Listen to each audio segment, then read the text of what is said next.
Again, we need super stock to lanes 1, 2, 3, and 4. This is your first and second call here. Super stock to lanes 1, 2, 3, and 4. So Brian Levengood put the power to the pavement, and the car just said, not now. But Carlton, when he sees that time slip, as he put on the red bulb over here on the right side, and Brian not able to make the full pull. Green lights a pair. They're both in the 3-digit range, so it's anybody's ball game here. Well, they're doing a lot of fender watching down there. Wind light comes on for Don Turk as he was 4 over the dial, 94 miles an hour. Jimmy Gower, well, he missed it. We'll be kind on that. Runs 12:53 at 103 miles an hour. So wind light for Don Turk as David Garrity and Rob Petrie are front and center. Garrity with that bright red 74 Apollo as the 1208 number will be chased by Rob Petrie out of that right-hand lane. Well, Rob sunburnt the bulb over here on the right side, so David Garrity's got the lights dancing on the scoreboard on the dragster side as David dialed 1208. He was 5 under the dial. After the red light start, Rob Petrie was 5 under his number. So the Double B stock automatic, Mike Postoldi. The Copo Camaro with a 916 dial will have to wait forever as Mike McGinley will be charging hard down Route 1320 with his H-stock automatic.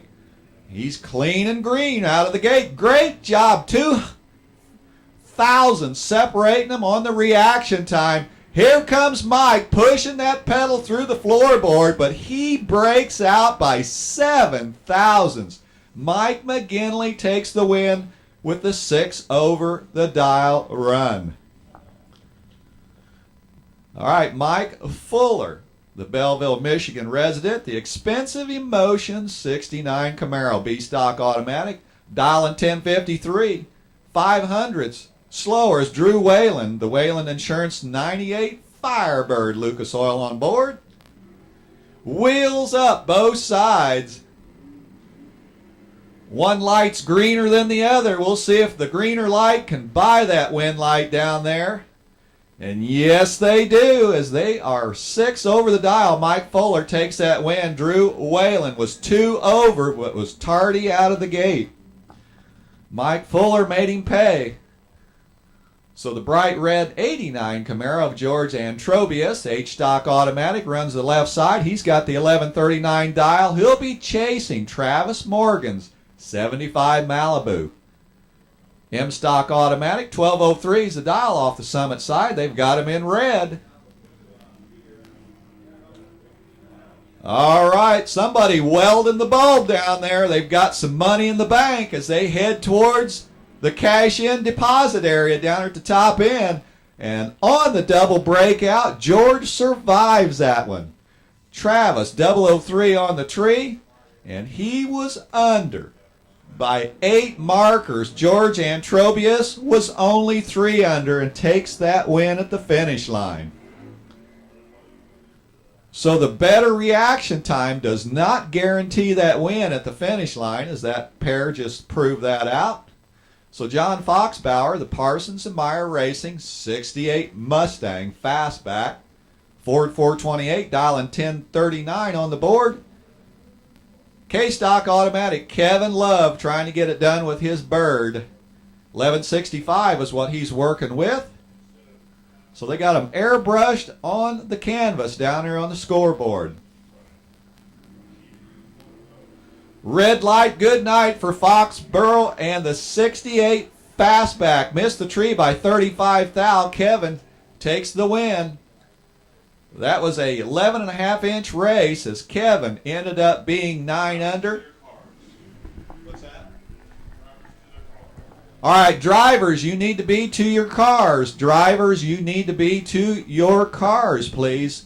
Super stock, you should be in lanes 1, 2, 3, and 4. V-stock automatic, Jim Toole ready to go on the dragster side. The farmer with his 80 Mustang parked the tractor and brought out the race car. He'll dial 1465. He'll be chased by Mike McDonald's G-Stock Automatic 72 Nova. Red Eye Flight going out of the Summit Racing side. Automatic wind light for Jim Toole and the Mustang. Mike missed the tree by 18 thou. He runs 11:24 as he was under. Jim Toole saw the wind light, probably pulled out of the pedal down there. So stock class round one, moving on. We're loading them through two at a time. Jeffrey Sharp, iStock Automatic, 67. Chevelle, dial 1157. David Walther with a 1076 number to work with. DW's Auto Truck Service. And David Walther carrying the front end out about the 60-foot marker. Two green lights. Not stellar, but they're green. Wind light, David Walther. As he was 8 over the dial, Jeffrey Sharp, 2 over, but lost it on the reaction time. We'll see David Walter next round. Rosalind Gressens, the Toledo, Illinois resident, the R&R Enterprise 89 Mustang convertible. Two-time winner at the Gateway Open. We'll use a 1248 to work with, 1295 for Timothy Winesapple. R. Stocker, St. Phillips, Indiana resident, Harrison Engines and Machine Shop. Beautiful 66 Bel Air wagon. And it's game on. Great race, 660. Rosalind trying to catch up down there, and the bumpers are tied tight down at the finish line. Wind light. Rosalind gets it done. 4 over with the Mustang. Timothy ended up being 1 over, so Rosalind took that win with the reaction time. Tom Reese and Brad Bishop, pair of red cars on the line. The Blue Oval Gang represented by Bishop's 89 Mustang, in-stock automatic, dialing 1228. How about a pair of them? Heads up, first to the finish line is the winner.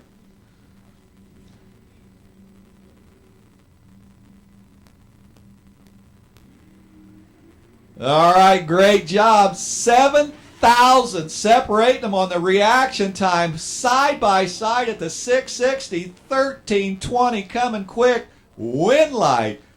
Tom Reese, 2 over the dial. Brad Bishop got there too quick as he was 2 under on the losing effort. So Tom Reese and that Camaro's flying high the first round. Johnny Rakes, B-Stock Automatic out of Bradfordsville, Kentucky. The A1 Cooling, 71 Chevelle, 1055. How about 100s? Brent Flynn already out of the gate. Holy cow! 1,000 separating them on the reaction time out of the gate. What a war down at the top end going on the double breakout.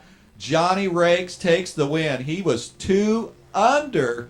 Brent ended up being under by 9. So we'll see Johnny Rakes punching his ticket for the next round. All right, Buddy Hughes, left-hand lane, K-Stock Automatic. The Hughes Racing, 66 Nova. K-Stock Automatic, 1167's a dial. We'll be chasing Bobby Bishop Jr.'s B&B Wholesale Distributor, 67 Mustang Fastback, bright red.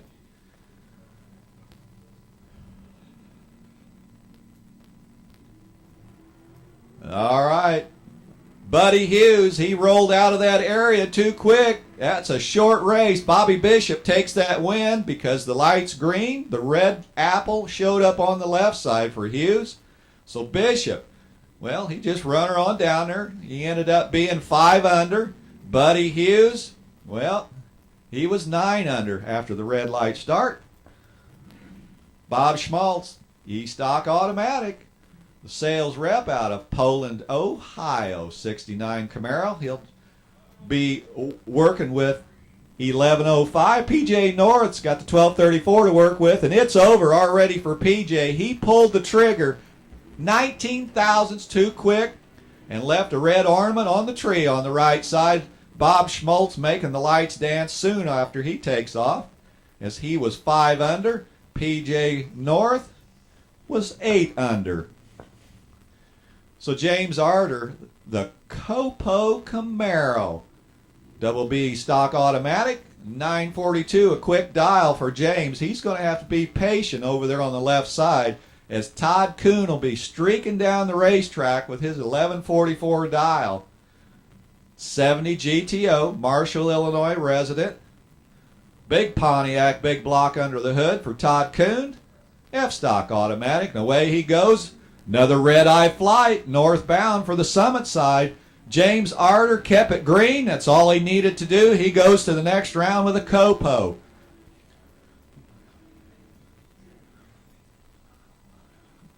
So he was 4 under. James Arter didn't matter. Todd Kuhn missed the tree by 16 thou. And ended up being 7 under as we bring up Mr. Tom Rambo. He'll run the dragster side on the west side. The Parsons and Meyer Racing engine, 68 Camaro. G-Stock automatic, 1103 is what he's dealing with. Darryl Steiger's looking for a 1079 out of the gate. Green apples hanging on the tree. They're good ones when you're racing. Side by side, win light. Darryl Steiger was 1 over the dial. Tom Rambo was 2 under on the losing effort that time.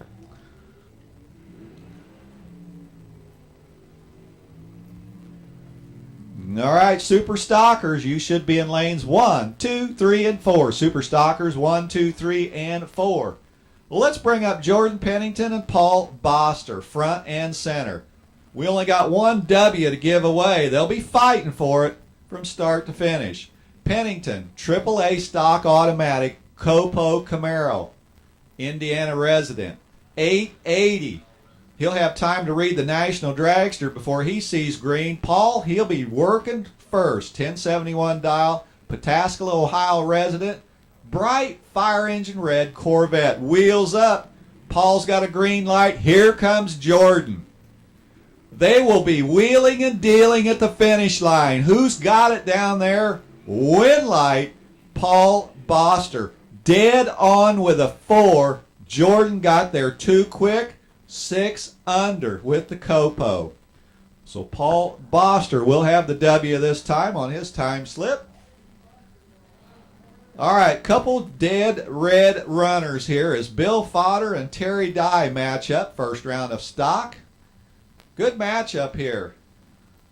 The physics professor out of Canton, Michigan, Bill Fodder, 70 Camaro, D-Stock automatic, 1125, and Terry Dye gets the bulb first, but he painted it red to match the car. Terry Dye, tough break.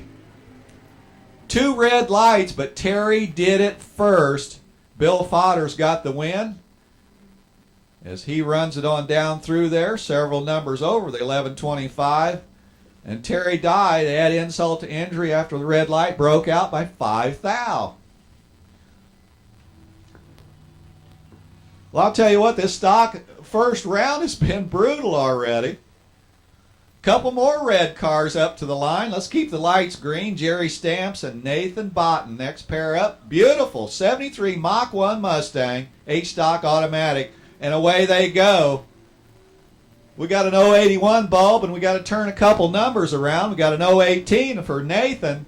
Finish line coming quick. Win light comes on for Jerry Stamps. He was 15 over the number, and Nathan was 4 under. So do the math.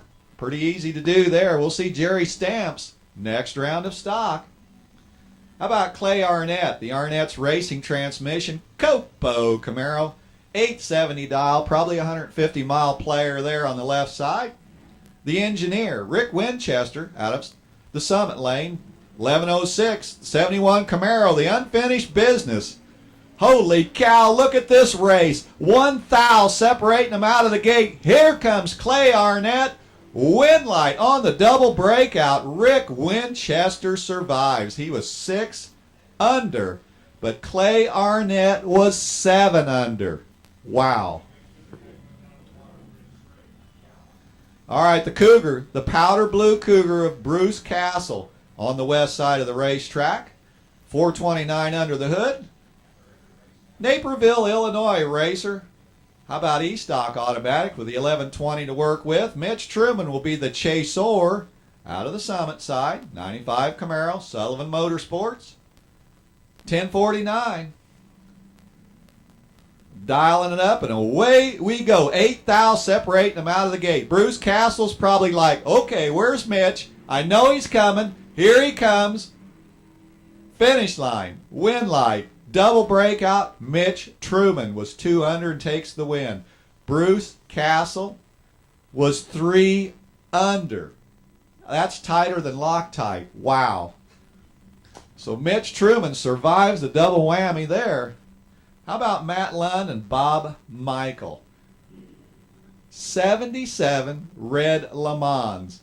Matt Lund says, we don't like one solid color, we like them all. 1035 for the B-Stock Automatic. Matt Lund left side, Bob Michael. And Stocker Automatic. 1198. And he was too early. Matt Lund says, okay, we got the lights dancing, let's show off. Let's do the wheel stand with a bird. He's got the win. Michael missed the tree by 37 thou, and he's on the trailer. So for the numbers, 9 under for Bob. Matt Lund, well, let's just say he was 6 over. For you wagon lovers, we got them in the stock class too. This is Ellis Booth, veteran racer out of Warrensburg, Illinois. Insurance auditor. 76 Pinto wagon. When's the last time you saw that in a parking lot of your favorite grocery store? That's a W Stocker, 1555. He'll lead first, and he'll think he's the only one racing probably for the first 100 feet, as Bob Geary will be sitting down here with his L-Stock Automatic Buick saying, okay, did the tree forget me? He's dialed 1175. Well, Ellis, with that wagon, tripped the red bulb. It caught him down there, 31 thou. Bob Geary's got the lights dancing on the Summit side already. Well, Ellis, just for the number, runs 1570, and Bob Geary dialed 1175, and he was 8 under. But he won that one in the first 11.5 inches. How about Rob Holmes, left side, the J-Stock Automatic Racer? The Chemo Sales, 77 Formula, Dayton, Ohio runner. 1144. He'll be chasing Steve Sullivan's 88 red short wheelbase Mustang, 1195. All right, one light's greener than the other, but again, half the battle is making it green. You're still in it to win it. 1,320 feet's all you got to work with. On the double breakout, Bob Holmes took the win. He was 4 under his dial. Steve Sullivan also was 4 under. Margin of victory on the double whammy, 28 thou. Richard Rinke, another one of the Copo Camaros. A Stocker, 975 on the board. He'll be putting the anchor out for a while is Jennifer McCormick with the cool-looking 83 Dakota pickup truck. McCormick Motorsports, K-Stock Automatic runner. Wheels up. Well, there's 5 in the bank for one of the drivers on the starting line. Can they use that to buy that win light? Yes, they do. Jennifer got there too quick, was 8 under the dial. Richard Rinke was 4 over and had the bulb out of the gate. Another cool looking 65 Corvette. Copper color, looking like through the tower window here. The Jim Schachter, St. Charles, Illinois racer. Gibson Racing Research sponsored car. U.S. National winner here in 2000. Let's fast forward to 2014 and see what Jim's got. Dave Campolito, P-Stock Automatics out of the gate. 8 thou separating them out of the gate. This is anybody's race. Jim is pedaling hard. A lot of room to make up. Dave, probably looking over his shoulder down there. Wind light comes on for Dave, and he definitely was looking over that shoulder. Looked like problems set in for Jim Schachter's Corvette as he was way off the pace that run. Dave was looking over his shoulder saying, okay, we'll tighten that stripe up down there. Make sure we're on the good side. So Bobby Gorky, the A-Stock Automatic, Clarksville, Michigan resident, 69 Camaro, 1013's the dial. He'll be chasing Lynn Smith out of that right-hand lane. And Lynn Smith was a runner-up last year. H-Stock Automatic will win the first round here, keeping the bulb green, as Bobby Gorky pressed that pedal 20 thou too quick. So just for the numbers, Bobby was 3 over. Lynn Smith, how about dead on with a 3? How's that for starting out your first round with your stock class?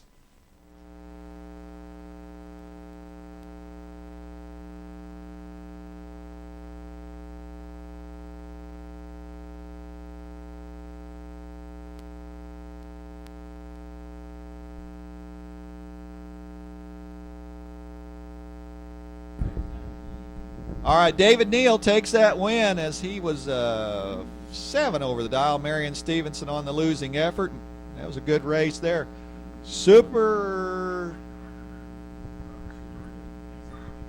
All right, Jegs Super Quick qualifying session to 17 and 18. Jegs Super Quick qualifying cars to lane 17 and 18. Meanwhile, back out on the racetrack, Bob Lowry, Joe Ewing, they are fighting it out at the finish line.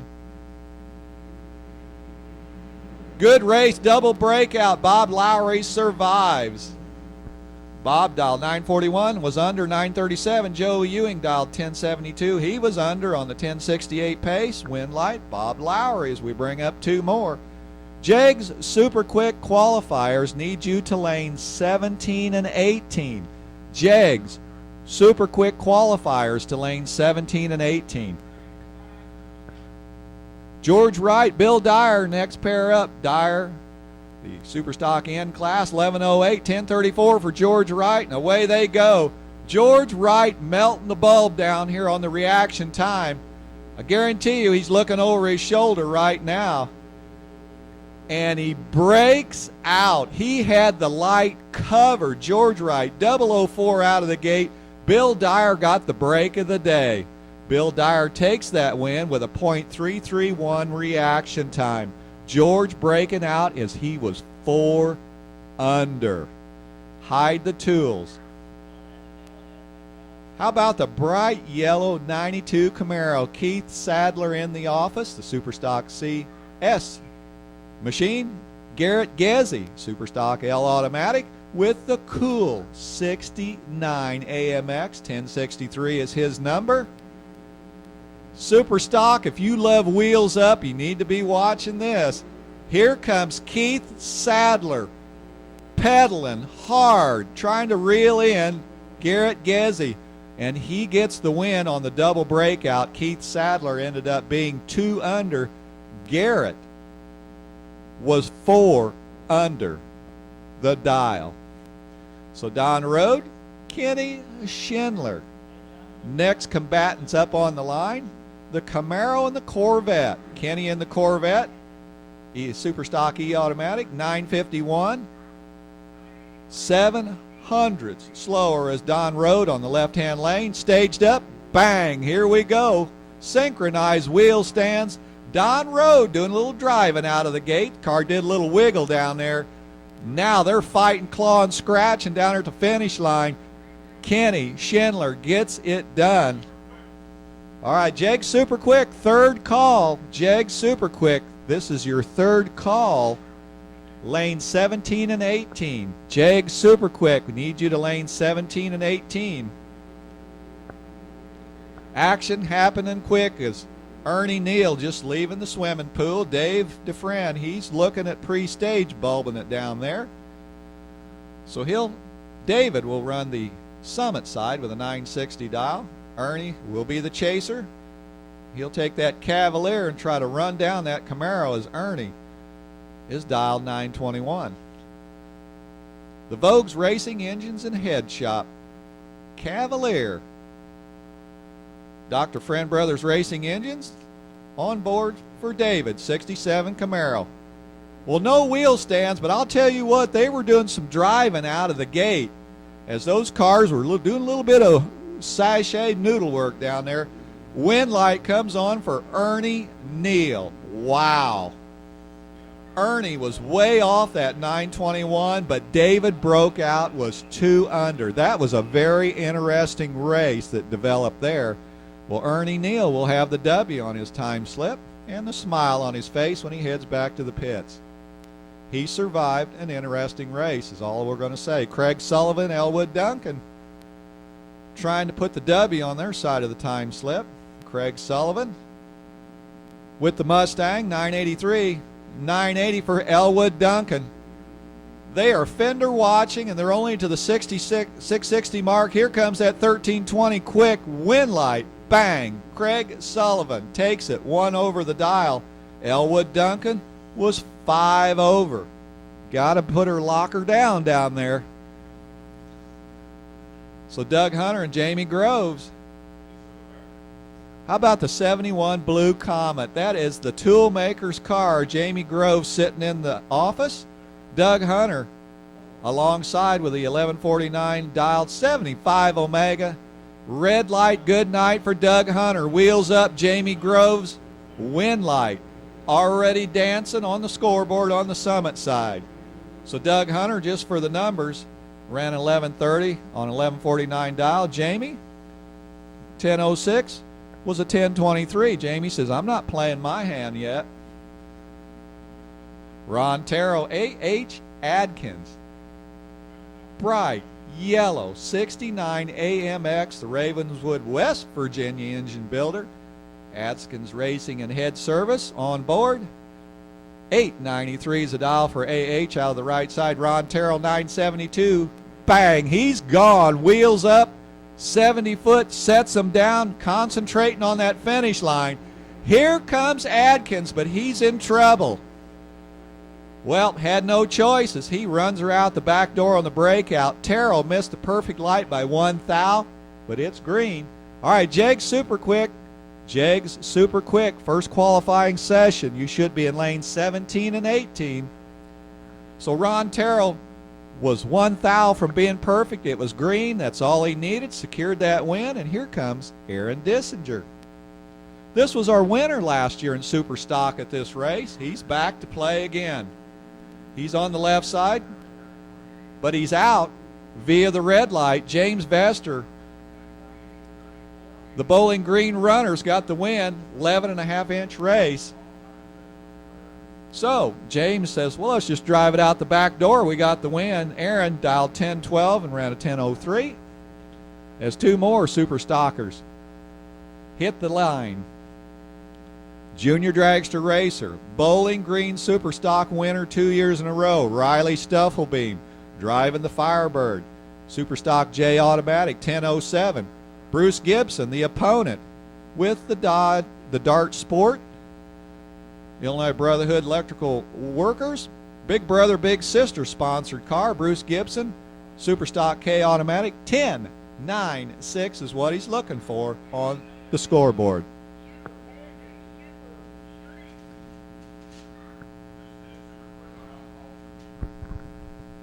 What lanes for Super Street? What lanes you want? Jeg Super Quick Cars need you to 17 and 18.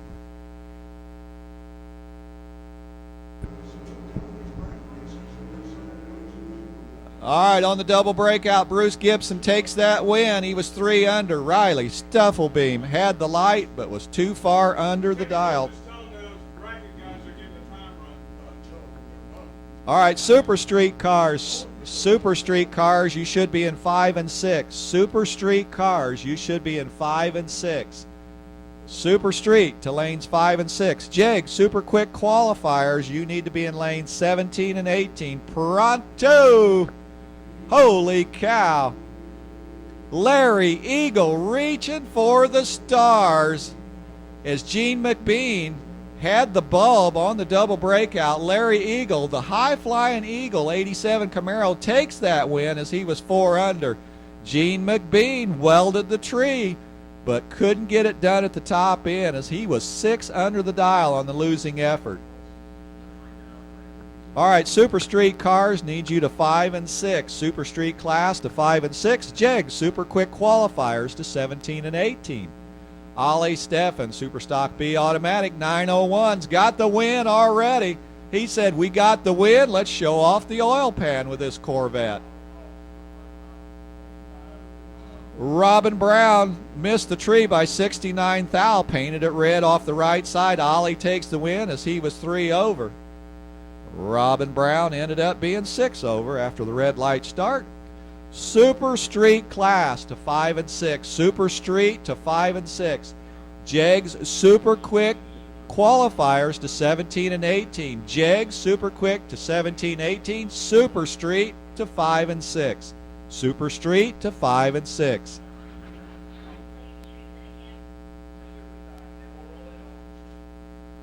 All right, Don O'Malley, the veteran racer with a red 64 Corvette, record holder, class winner, Superstock H automatic racer, 975, will be chased by Brandon Wilkinson, 69 Camaro.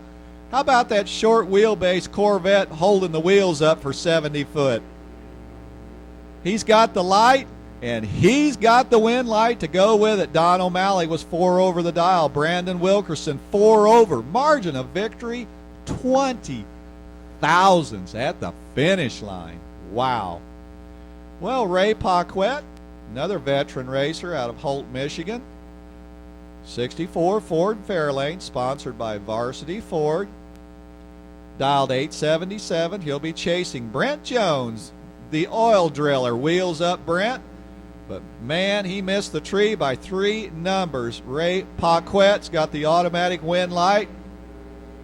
He was working off of an 877. He was 8 under. Brent Jones was 954 working off of that. And he was under by more than double digits. So, next pair up, Jimmy Ronzello, GTAA. The Lade Ford 2014 bright yellow Mustang. Dialing 933, and again a great big head start for Richard Feldman's Superstock O 66 Impala.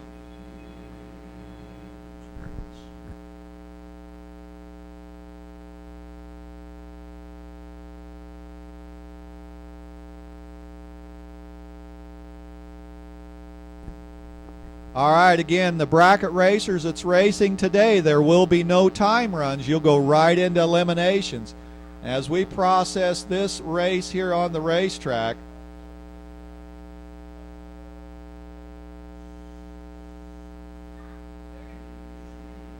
so again, just a reminder, the bracket racers, you will have no time trials.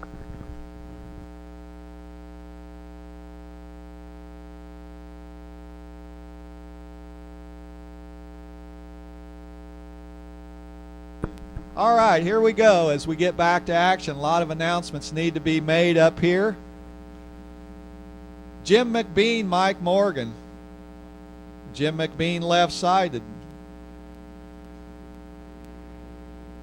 Holy cow, we love Jim McBean as he pulls the hammer down there, and I'll tell you, it was wheels up.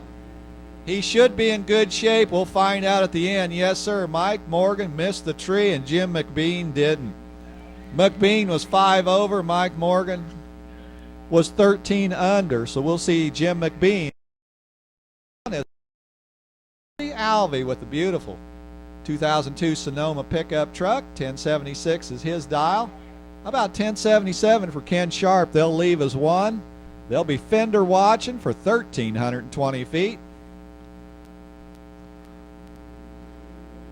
Well, tough break for Ken Sharp as he pulled the trigger too quick. Red light shining bright for Ken Sharp. Bobby Alvey's got the W as he was 6 under. Does not matter. He had a green light, and that's all he needed. Ken Sharp ended up being 6 under on his particular run.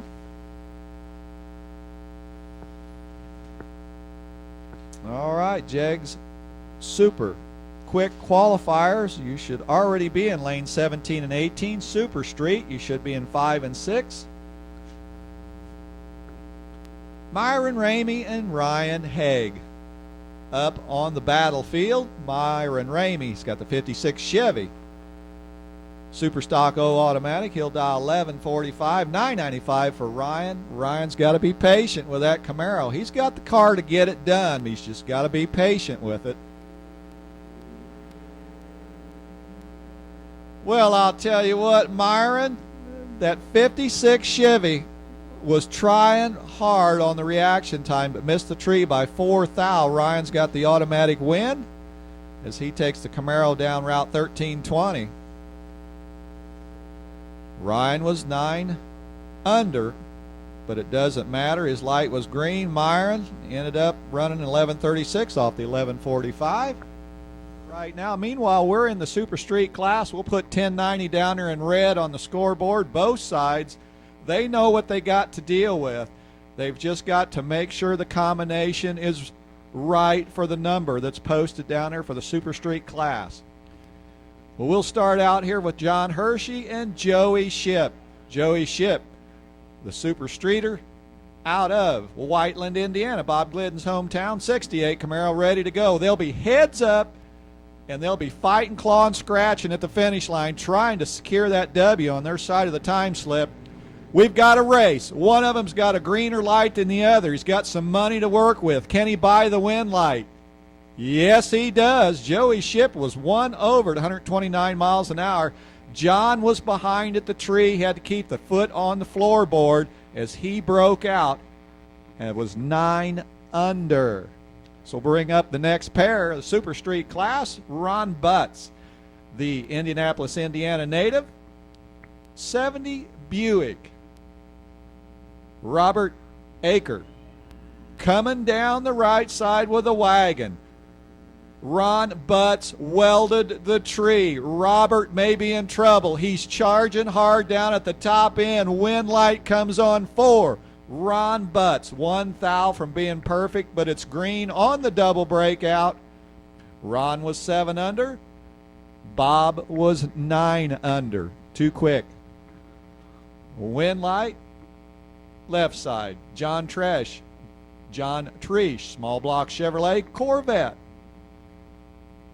Beautiful silver Corvette. Cicero, Indiana native. Rick Ship Sr. alongside with a beautiful black and white 56 Chevrolet out of Whiteland, Indiana. Staged up, green lights a pair, charging hard. 660 feet, they're past it. Here comes that 1320. That's where the duty is done. Wind light on the double breakout. Rick Ship Sr. as he was 9 under the dial. John Tresh was 13 under on the losing effort. That pair as Super Street continues on. We're knee deep in it. The action comes quick here at Lucas Oil Raceway. What a beautiful day. The sun's shining down. The cars are hitting the track full bore as Tom Shoemaker runs the left side with his 67 Camaro. Mark Smith on the east side of the racetrack with the Mustang. Throttle stops working quickly, both sides. Mark Smith, 006 out of the gate. He was not late. Wind light goes to Mark Smith on the double breakout. He was under by 6 thou. Schumacher was under by 4. Super Comp, lane 17 and 18. Super Comp needs you to lane 17 and 18 for your first round of eliminations. So let's go with Michael Poe, the electrician, 65 Chevelle, and Tom Eichel. Hammer down with the truck. They're looking at each other's front fender, driving the finish line like there's no tomorrow. Wind light. Mike, as he ran 6 over his dial. Todd got there too quick as he was 3 under on the breakout. Mike will take the W into round 2 of Super Street. So will we send Wayne Kelly? Well, Wayne's looking out his driver's window, and there's Bob Schmidt trying to stand in his way. Bob's out of Grove City, Ohio. Wayne Kelly representing Mount Vernon, Indiana with his Malibu. 2 bow ties, oh my. 67 Chevy 2 for Bob, Malibu for Kelly.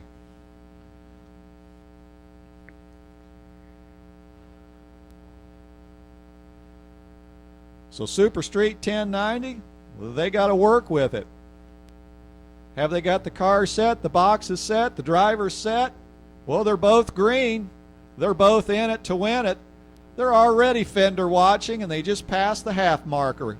Finish line is there for both of them as the win light comes on for Bob Schmidt. He ran 7 over the dial. Well, I'll be kind to Wayne. He was way over on the losing effort. We'll send Bob to round number 2 of Super Street as Gary Whitefoot, Chris Balcom approach the launch pad. Well, Gary Whitefoot just roasting the marshmallows with that bright red 69 Camaro. The truck driver trading the truck in for the Camaro today. Chris Balcom on the Summit Racing side, the electrician. 88 Cutlass. Bow ties a pair. Throttle stops working their magic, but the wind light already dances for Chris Balcom as Gary Whitefoot painted it red on that left-hand lane by 17 thou. Chris says, let's just drive her out the back door. Gary did the same thing as he was 5 under. Chris was further under, but he had the wind light in the first few inches of the race. So the fire engine red 70 Nova, the ship racing aircraft mechanic driven machine, 555s under the hood for Rick Ship Jr. Chase Bat 68 Camaro out of Muncie, Indiana. 2 time slips, 1 W. They're fighting for it already. How about 10 thou separating them out of the gate? Neither one was late. They won it bad. They are scratching, clawing, fighting, grabbing that W. Ricky Ship's got it as he was 9 over. Chase Bat was 8 over. They both dropped the boat anchors down there just before the finish line, trying to push the other out, but it caught them both. Margin of victory, 21 thousandths. All right, Jeff Smith, Craig Meyer trying to punch their ticket into the second round. Jeff Smith, the Calais, the Kendallville, Indiana native, against the Meyer Racing 62 Plymouth Fury out of Kendallville, Indiana.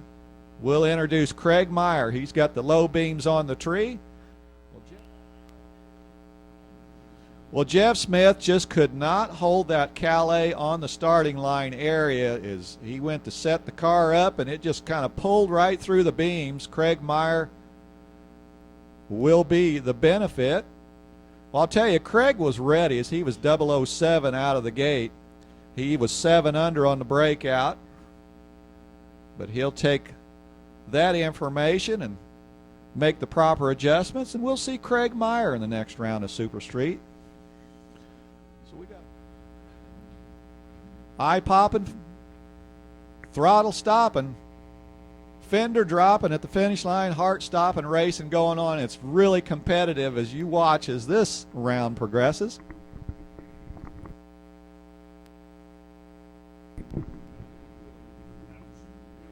All right, 2 green lights. Not much separation at the start. Man, they're welded together down there at that finish line. Who's got it down there? Scott Deffenbaugh survives. I'll tell you what, I'm not going to embarrass them with the numbers, but they were way over the 990, and I can't believe they were kicking the can north that time. Interesting race. Scott will look at his time slip and say, wow, we got to work hard at getting this set up for next round. James Unum, Ivan Ray III. Ivan Ray, he'll lock down this Summit side with that beautiful Camaro. I'll tell you, you can hear the throttle stops from up here in the tower, and they are fender watching big time top end. 1 thou separating them out of the gate, and on the double breakout, James takes the win as he was 6 under. Ivan was 10 under the dial and bows out first round. How about that 75 Monza? Roger Bishop looks like he ran over a striped victory flag over there with that Monza. It's kind of wrapped around the back quarters and around the back of that race car, but it's a cool concept. Roy Eisenhower is his opponent. As Roger looks out the passenger window and thought, oh man, there's Roy. Now I got to go to work here. Roy's got that 67 Camaro, and he wants that W as bad as Roger does. They want it bad. They're green. They're both in it to win it. Here comes Roy standing on the gas, top end, win light Roy. He kept it on the top side as he was 2 over. Roger was too quick as he was 3 under on the losing effort. Drag racing. So precise but so unpredictable at the top end. Tom Millwood, Sean Parker. Have they got those cars set right? The sun's out. The track's hot. So is the action. Millwood left side, Parker right side. The Demon against the Challenger. Tim is up to the challenge, but Sean says, look out. Whoa. Tim Millwood moved to the left. That car was pointed, saw a lot of the back end of that car, not the angle you like to see up here, but he gets that win as he was 2 over. How about both of them 2 over? Margin of victory for Millwood, 53 10,000ths at the finish line. Wow. Good race. Steve Moss, Gary Rogers. Steve Moss, the machinist out of Manitou, Illinois. Larry Bernshausen's home state, hometown. Gary Rogers, the Tipton, Indiana truck driver, says, we'll park the truck, we get the Chevelle out, we'll go some racing with a triple nickel under the hood. Super gas, round 1.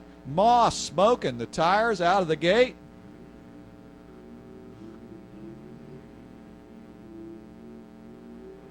Well, on the double breakout, Gary Rogers gets it done. He was 0.27. Steve was in the 3-digit numbers on the reaction time, and that usually don't put a W on your side. Moss was 8 under, and Gary was 6 thou under. Jim Falby, the Dart Zaster, Team Z Racing out of Clinton, Illinois. 68 Dart, and he's going to try to hit the bullseye down there as Danny Toole is sitting over there with his 2001 pony car. Jim's going to try to lasso the Mustang down there at the end of the track. Here comes Dan Toole putting the power to the pavement. And on the double breakout, Dan Toole, we'll see him next round. He was 3 under. Jim Falby was 7 under with the Dart.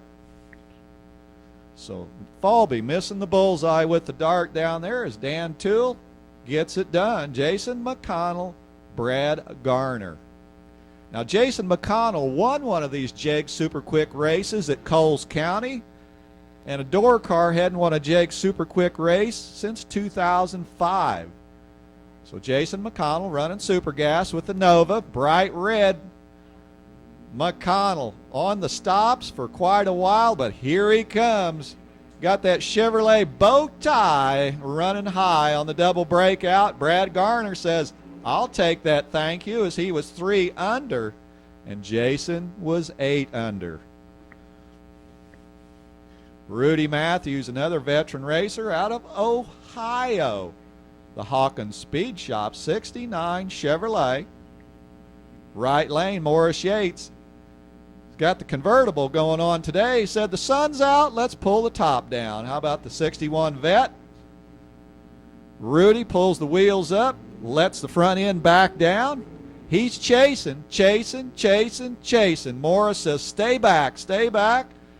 Rudy Matthews, dead on 5 for the win. Morris Yates was 9 under at 143 miles an hour.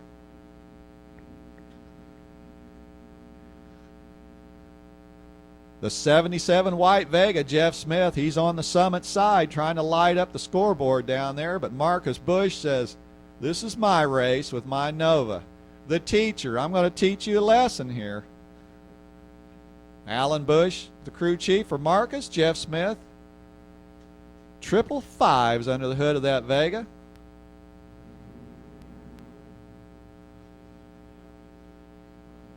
All right, the Vega's out front. Here comes that big Nova Power trying to bite the finish line down there, and Winlight on the double breakout. We'll send Marcus Bush's Nova to round number 2 of Super Gas as he was 4 under.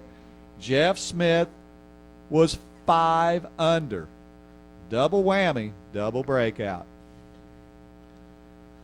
Phil Stamps, Josh Netherton on the launch pad. How about the Fairmont? 1980's the year. I believe Bob Glidden took one of those to the Pro Stock World Championship. Phil Stamps, wow.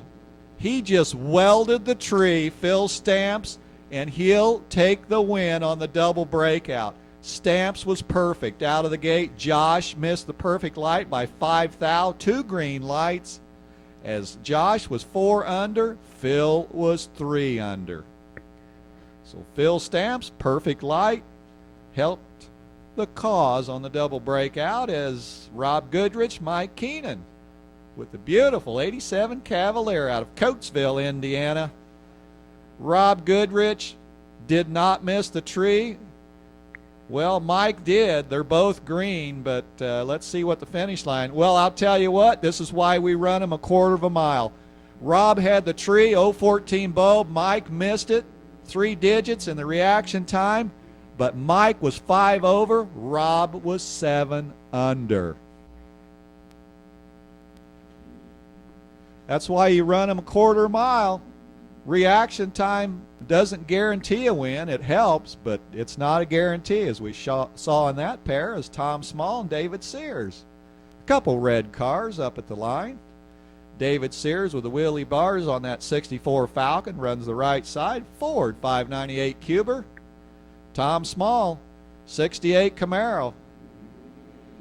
They're already looking at each other's front bumper down at the top end, but the wind light already is going for David Sears as Tom, well, left the red apple on the tree on the left side by 10 thou. David Sears takes the win as he was 4 under.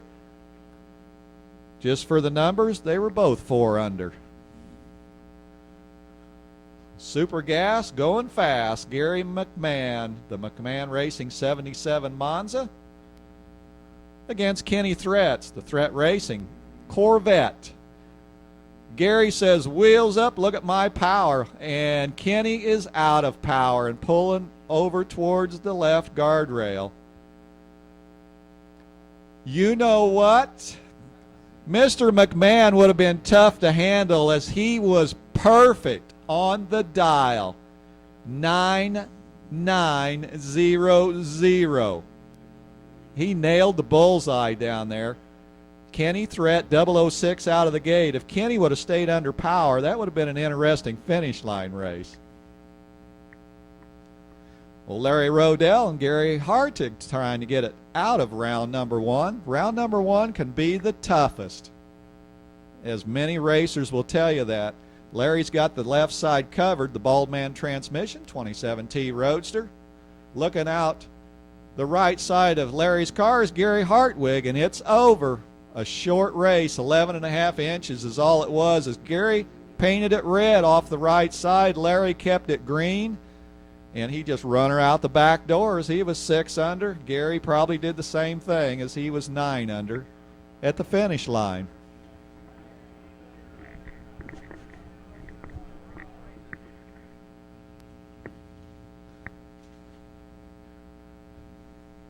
Well, a couple of guys that like to enjoy the wind in their face is Mark Coles in the vet on the left side, Rick Sarmento, the Tubby's Performance Roadster, alongside with his ride, Bright Yellow. Well, Rick took a little wiggle to the right, little wiggle to the left, little wiggle to the right. Short wheelbase, you got to drive him sometimes. Mark Cole takes the win. Looks like to me, Mark said, hey, man, I'm way out ahead. We got to tighten this stripe up. He ran 10:02, 10:28 for Rick Sarmento. Rick turned that 14:20 probably into an extra 5 feet as he was driving that machine, that run. So we'll bring up Ricky Shipp, the aircraft mechanic, 53 Corvette. He enjoys the wind in his face. And Joey Shipp looking on his right. So the ship racing machines paired and squared first round. Well, it's a great race going on. It's anybody's race. On the double breakout, Joey's ship gets it done. 003 out of the gate. He was 4 under. Ricky's ship out of that left-hand lane was 6 under at 148 miles an hour. All right, the bye run. I'll tell you what, this bye run is so valuable right here. Nobody got any hits at the track earlier today. Bob Locke gets one. 007. He was 1 over at 156 miles an hour. So we've got Super Comp round number 1. Well, we've got our red paintbrushes out now, and we've put 890 on the scoreboard on the National Dragster side, the Summit side, and that's just the way it is for Super Comp. They know the deal, and I guarantee you they have been going over some data from maybe racing here prior, as there was no time runs today. The sun's out on full beam today as Kathy Fisher and Matthew Hunt, they will lead the parade of Super Comp cars round number 1. Kathy Fisher, the JFAR Lighting sponsored American Chassis Dragster left side. Matthew Hunt taking off. Kathy's got that wing. Matthew is wingless this time. Man, they are side by side. Holy cow. Kathy Fisher takes the win, broke out by 5 thou, but Matthew was 2 under the 890 standard. Kathy had a 001. Kathy was ready. Matthew, not a bad light on the double breakout. We'll see Kathy Fisher next round. Well, Michael Carter and Ron Bond set to square off in round 1 of Super Comp. So Michael Carter on the National Dragster side, the west side of the racetrack. That's a Legend chassis, bow tie. Spitzer chassis for Ron Bond on the Summit Racing side, the Michigan resident.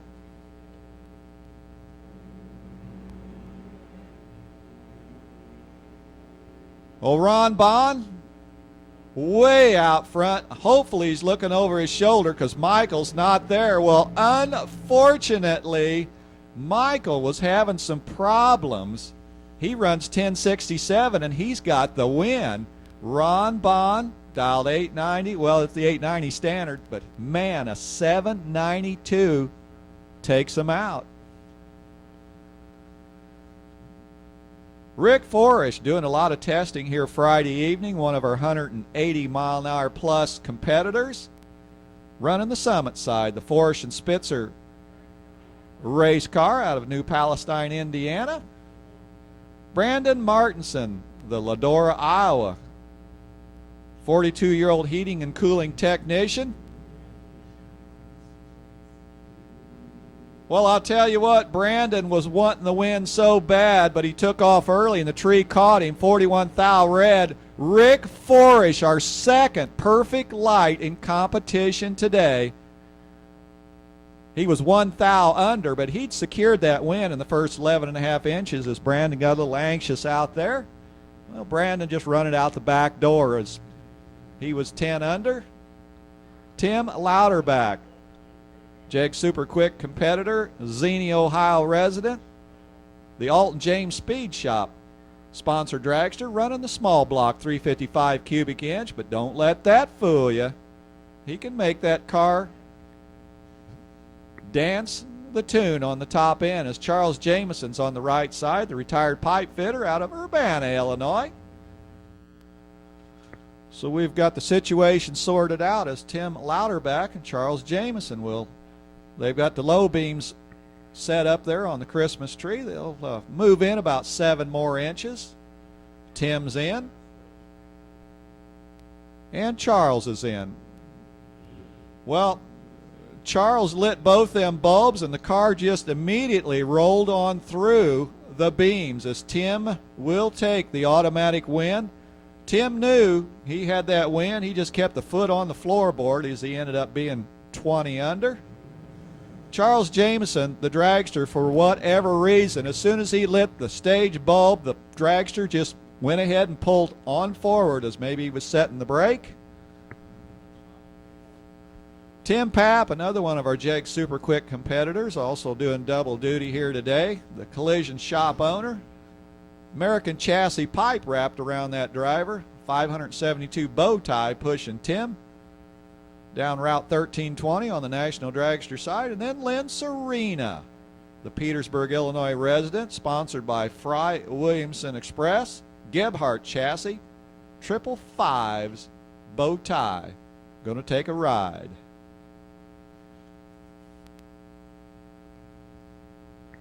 So carefully staging. Consistency is key from start to finish.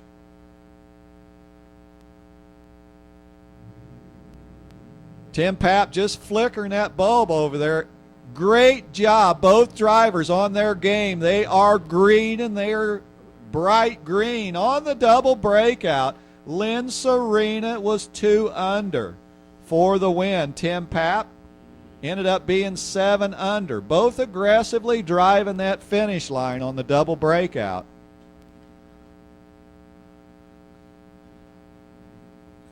Josh Camplain brings the Spitzer bright red Camplain Machine Shop sponsored dragster up to the west side of the racetrack. Greg and Judy, the crew. 3 divisional runner-ups. Greg Jarek Harris with his Spitzer chassis dragster, Division III racer, national event racer, Batavia, Illinois resident. And oh, do we have a dandy developing here. They're already watching each other's front wheel down at the top end, and Josh takes the win via the 004 reaction time. He was 3 over. Greg was 4 over. 34 thousandths margin of victory for Camplain. 2 more bottle rockets on the launch pad as Chad Lamont, the Lamont Trailer Sales, sponsored Race Tech Chassis Dragster, Fox Lake, Illinois resident, looks over east and sees Randy Etheridge trying to steal his win light. Randy's truck repair, Spitzer chassis, small block with a lot of heart. Randy will put that small block to work in just a second. So Randy won't be on them stops hardly at all. Chad is chasing and chasing hard. Up on the tires, top end, but Chad gets there too quick by 6 thou on the breakout. Randy was 1 over, 150 miles an hour. Chad tried to get it done, but Randy closed the door down at the top end. 004 for Randy. Todd Kiowa, the Vintage Trailer Sales rear engine dragster out of Elkhart, Indiana. So Todd's looking west and sees Rick Hughes, and it's like, holy cow, Rick, I want this wind light. They're going to fight for it, I guarantee you, for 1,320 feet. Down in the decision zone or the dump zone, a lot of information has to be processed quickly.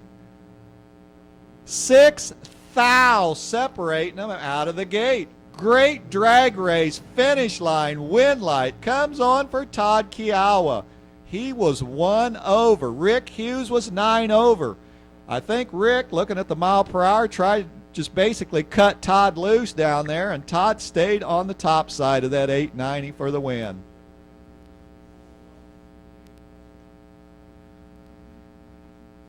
All right, Jeff Lawson, Plainfield, Indiana resident, chassis builder.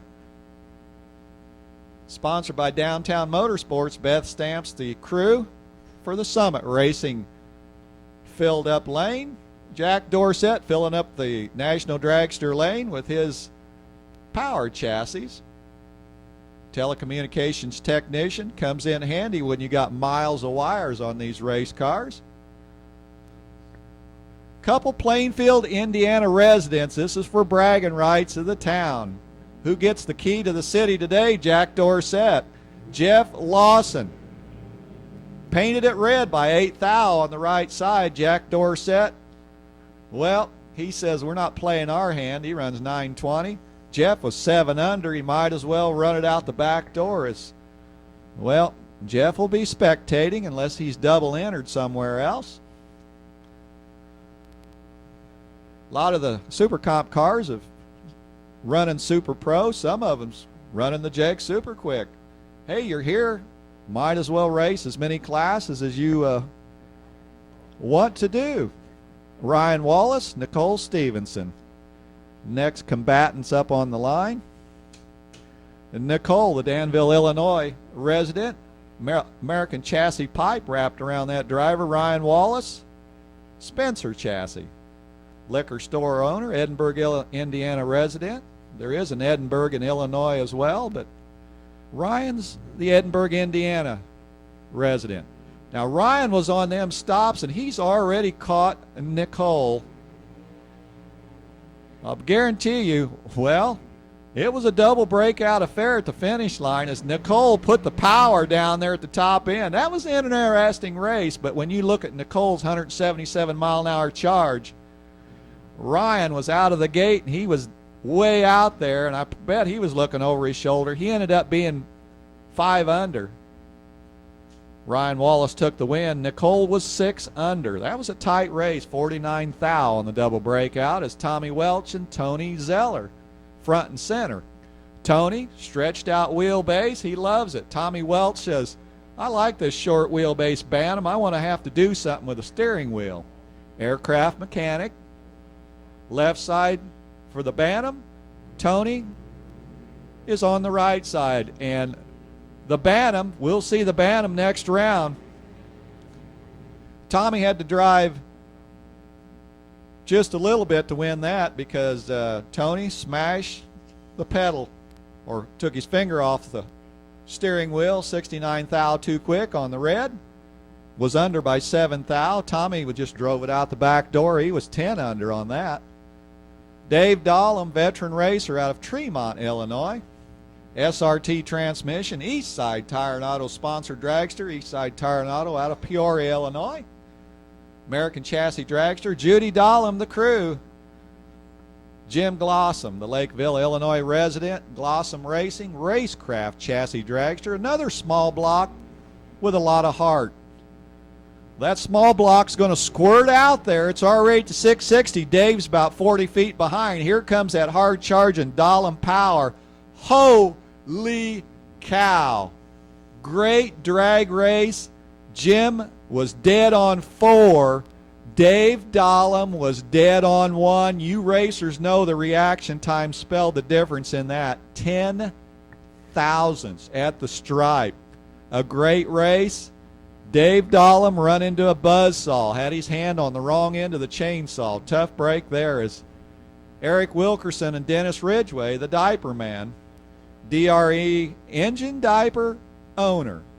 Right-hand lane. S&W chassis. 632 big ones. He's dealing from a stacked deck there with the power.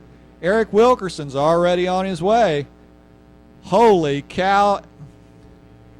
We'll tell you what happened here in just a second.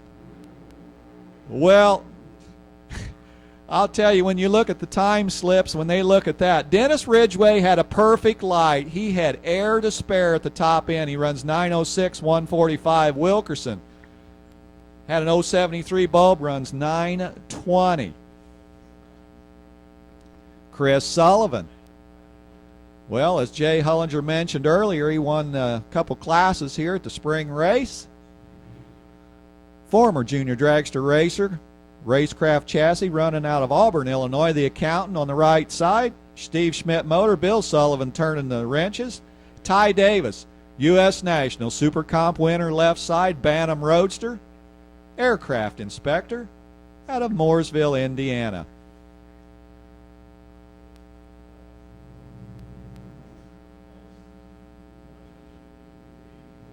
$19 thou separating them out of the gate. This is anybody's drag race. They are fighting down there at the top end, and Chris Sullivan wins that as he was won over to 158 miles an hour. Ty Davis, former U.S. National Super Comp winner, goes out as he was 7 under to 162 miles an hour. Ron Finney, another short wheelbase lover, the 32 Bantam, the LWR Motorsports Bantam, 572, sitting in front of that driver. Sitting behind Brian Harris is the Big Block Chevrolet out of Indianapolis, Indiana. Professor left side, Painter on the right side, and Brian Harris wants to paint a W right on his time slip. But Ron Finney, if he's got anything to say about it, well, he's got the reaction time covered. Brian Harris is okay with that reaction time. Anybody's game. Who threw the ball in the hoop down there? Ron Finney on the double breakout as he was 4 under. Well, Brian Harris, he was a bunch under, and I'll just leave it at that on the double breakout as 2 more Super Compers come up for their first round. This is Shanna Snyder. Schneider Motorsports, Elkhart, Indiana resident, Spitzer Chassis, Vintage Trailer Sales on board. Shauna looking west, and there's Hayden Bailey, the sheet metal worker out of Decatur, Illinois. Bow ties a pair, and they're loaded for bear. Here we go. Red light, it's over. Hayden Bailey, 11.5 inches, a roll out, and he got out of there too quick by 2 thousandths red. Shanna Snyder takes that win. Shanna's like, okay, we're not revealing our hand. We'll run 917. How about the 178-mile-an-hour charge? Hayden Bailey, 7 under after the red light start. Another one of our short wheelbase racers, the 23T Altered, owned by Pat Lamont.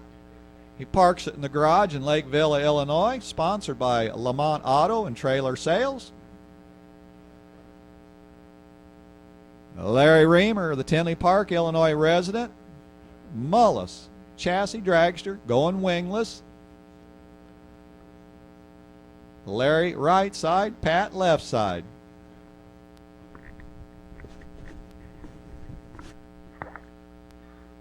All right, we're filling the lights out, lighting up our Christmas tree, and green lights, Racer's Delight, a pair. Not stellar, but green. All right, double breakout, 5 under. Pat Lamont takes that win as Larry Raymer was 9 under. And Larry will be either spectating or getting ready for another class of racing.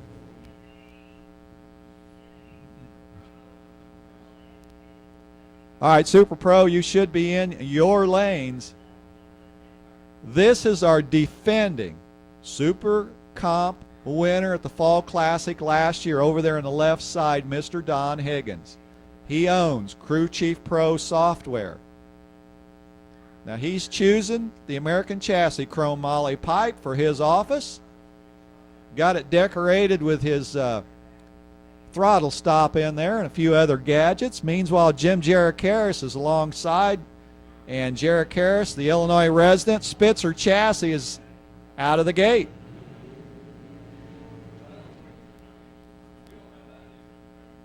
Good race up on the tires, top end. Don Higgins takes that win as he was 2 over at 163 miles an hour. Jericaris was 4 numbers over. Coming hard at the top end at 177 miles an hour. Margin of victory, 30 thou. Well, Jerry Mellis occupying the left side. Tom Mellis spinning the wrenches for the Mellis Brothers M&M Chassis Dragster. They plant their mailbox in Hope, Indiana. Jason Hartig is on the right side. The beautiful blue Millennium Trailer sponsored 555 powered undercover pipe. Red Eye Flight northbound for Jerry Mellis.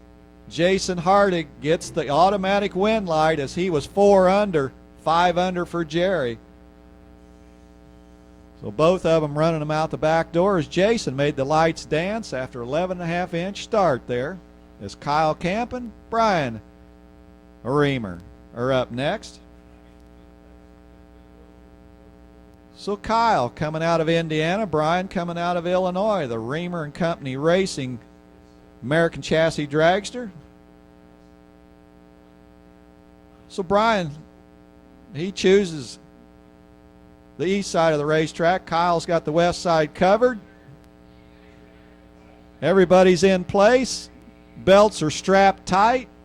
Concentration is starting as the bulb just flickers for Kyle Camp. Brian quickly moves in, and the red light glows for the right side. Red ornament hanging on the Christmas tree for Brian by 18 thou. Kyle takes that win to the bank. Wow. Kyle runs 863, 167. Brian was 4 under after the red light start. I don't think Kyle wanted to hold that many down there. Well, here's fast Eddie Cook, the Thomasboro, Illinois resident. He sits in his undercover office. Meanwhile, Richard Fritsch, left side's already standing on the gas with a Winged Warrior. The Spitzer chassis, he's got to be looking over his shoulder. I hope. Yes, he was. Richard was way out down there as he was 3 over. Well, look at this. How about 98 miles an hour? 3 over the dial. Eddie was 7 under on the breakout as he bows out first round of Super Comp. Interesting strategy on that particular race, but it was cool to watch as that one developed. Tim Millwood, Chuck Ridnour are the next pair trying to punch their way into the free movie ticket. Daytona driver Tim Millwood, Columbus, Indiana resident. Chuck has the Race Tech dragster out of the right-hand lane. Have they got the boxes set? We'll find out in a second. They got the reaction time covered well as the fingers come off the buttons.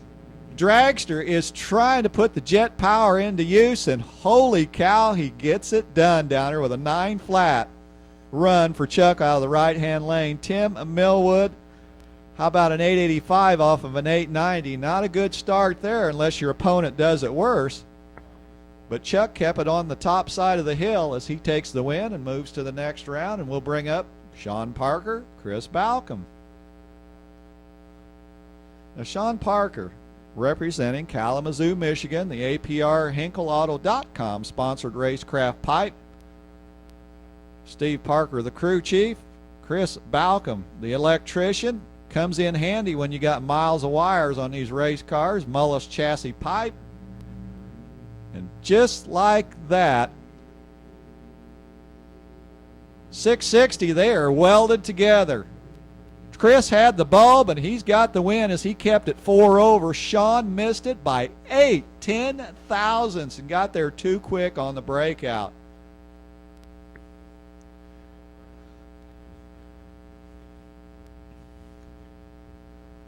Larry Bernshausen, out of Manitou, Illinois, veteran racer.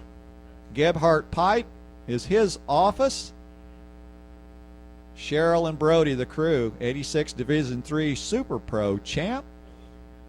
555 for Larry. He was also trying to qualify in the Jeg Super Quick race. Michael Shelton alongside McIlvain Chassis, race car builder. New Carlisle, Ohio resident. Stephanie Shelton, the crew.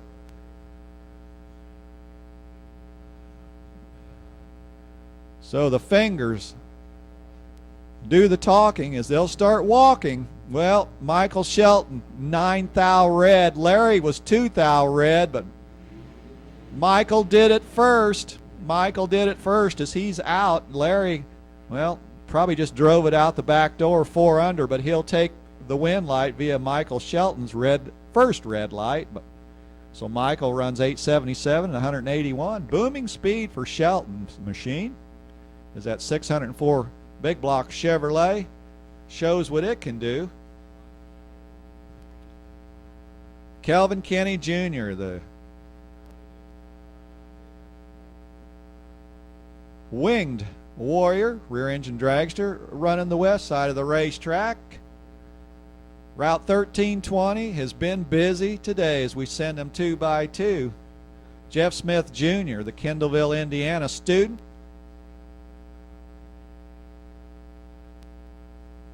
Little bigger block bow tie. 9 thou separating them out of the gate. Jeff Smith's already got the jet engine working down at the top end on the double breakout. We'll send Kelvin Kenna to the next round as he was 7 under. Jeff Smith was 8 under. Going across that finish line at 168 miles an hour. Booth will do the solo charge down the racetrack. Booth Brothers Racing 83 Mustang GT.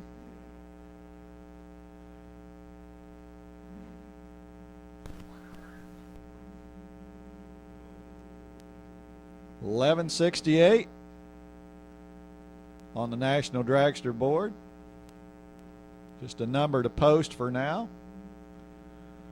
So we'll see Marty in round 3 of the stock class as the Mustang finishes the rundowner, 11.68. Okay, Super Street, you need to be to the lanes for round number 2. Super Street, need you to the lanes, please. So Marty Booth puts her dead on the number down there. Now we're back into competition with a pair as Tom Reese and Daryl Steiger trying to put that W on their side of the time slip. Tom Reese left side, 12:31 is what they're looking for. He's away. And Tom takes that win via the red light of Daryl Steiger, 70 Challenger. Tom will drive it on through the finish line area, 12:30 off the 12:31 dial on the board. 11:03, 10:85 for Daryl. So the O-Stalker of Rosalind Gressens. Rosalind on the National Dragster side, the retired educator, 89 Mustang, 302 V8, the R&R Enterprise machine, 2-time winner at the Gateway Open, and Lynn Smith on the Summit side, H-Stock Automatic, 11.27 is what Lynn is looking for. 88 Southern win, 86 Chief National winner. Poston Buick Performance, the sponsor for the Buick. And the tree comes down, both drivers on their game. They're not going to give it away in that first 11.5 inches. So the work continues as 660 is behind him, 1320 is staring him in the face. Lynn Smith takes that win, dead on with a 1 for the H-Stock Automatic Racer. Rosalind Gressens breaks out, 6 under the number, and bows out in round number 2 of stock. Bob Schmaltz and David Walther matched up. Bob Schmaltz on the left side, the 69 Camaro, E-Stock Automatic, dials 11 even. Bob, looking out his passenger window, sees the 69 Camaro of David Walther, dialed 1082. Sponsored by DW's Auto and Truck Service. Well, one of them's got a big chunk out of the starting line to work with. A lot of room to spare down at the top end as David does take that win, 10 over at 111 miles an hour. 017 bulb. Bob just could not make that Camaro react down there. His 3 numbers showed up in the reaction time. Not a good start to a race. So Don Turk, Mitch Truman. Mitch, C-Stock Automatic. He's on the east side of Lucas Oil Raceway. Looking out his driver's side window is Don Turks, 74, 400 cubic inch under the hood, in-stock automatic,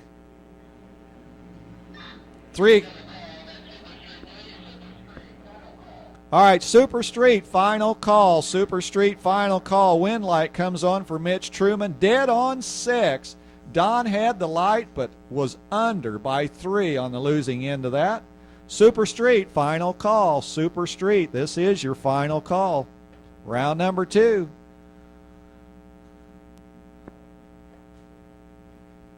Mike McGinley, Jerry Stamps. Sitting in those comfortable seats, but it's going to get hot and heavy here in a second, and away they go. 2 green apples hanging on the tree. That's a good thing if you're racing. Great drag race at the top end, and the wind light comes on for Jerry Stamps, dead on with a 6. Mike had the light, but got underneath by 8 thou on the breakout. Johnny Rakes, Bob Geary. Now Bob's retired. Sponsored by Bob and Eleanor Geary. Executive 1.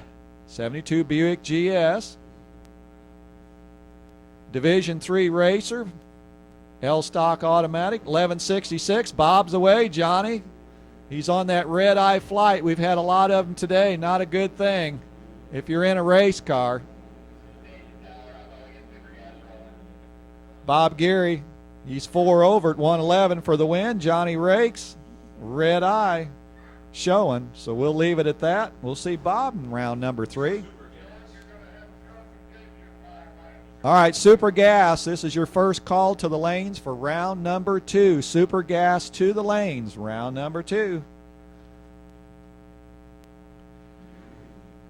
James Arter's got the Copo on mean as Mike Fuller's already pulled the trigger, wheels up.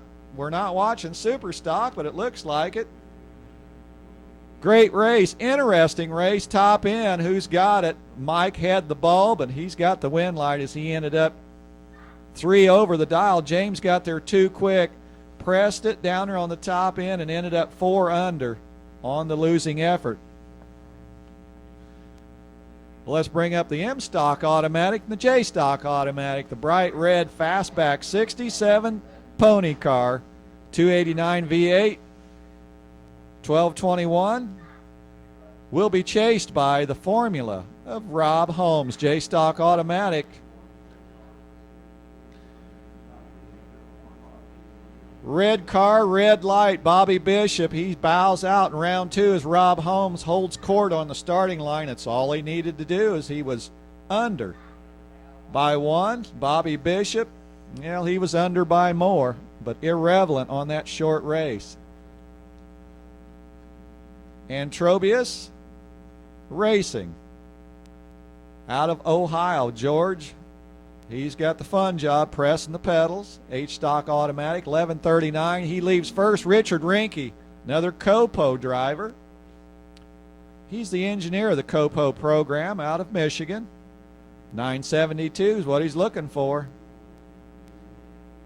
I'll tell you what, Richard has got the fishing rod out trying to reel in that big fish down there at the top end. Can he get it done? Yes, he does. Break out for George on the other side. Broke out by 2 thou. Richard had the light by 1 thou and sealed the victory at the top end as he ended up 4 over with the Copo.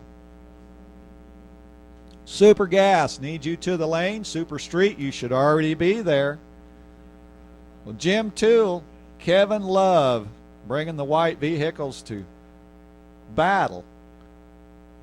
So Kevin Love's going to try to lasso that Mustang and Jim Toole there at the finish line. Well,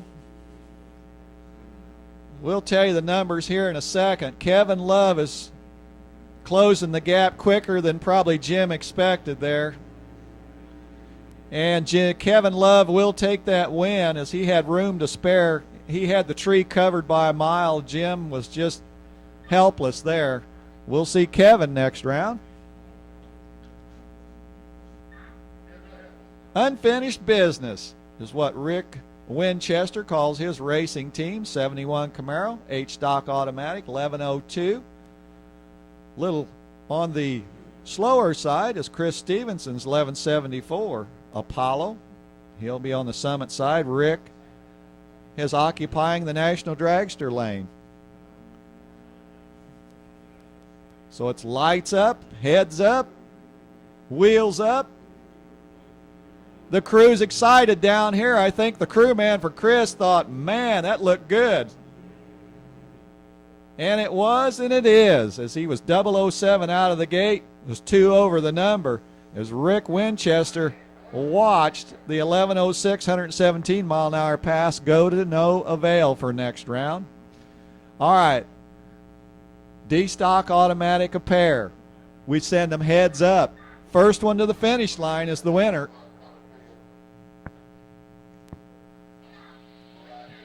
Bill Fodder, 70 Camaro. Paul Boster, 2003 Vet.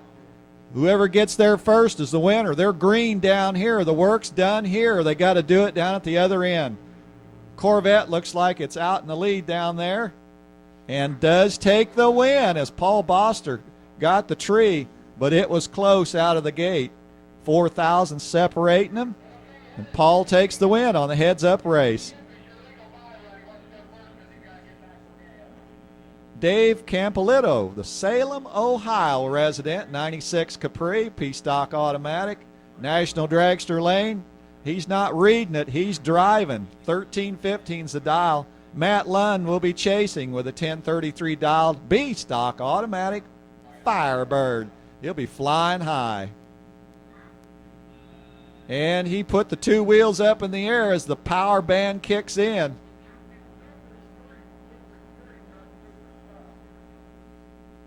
Well, I'll tell you what, great job down at the finish line. Dave had the bulb, and he turned the wind light on as he was 3 over on the National Dragster Lane. Matt Lund was tardy out of the gate, and it cost him. He was 1 over, but ends up sitting out round number 3.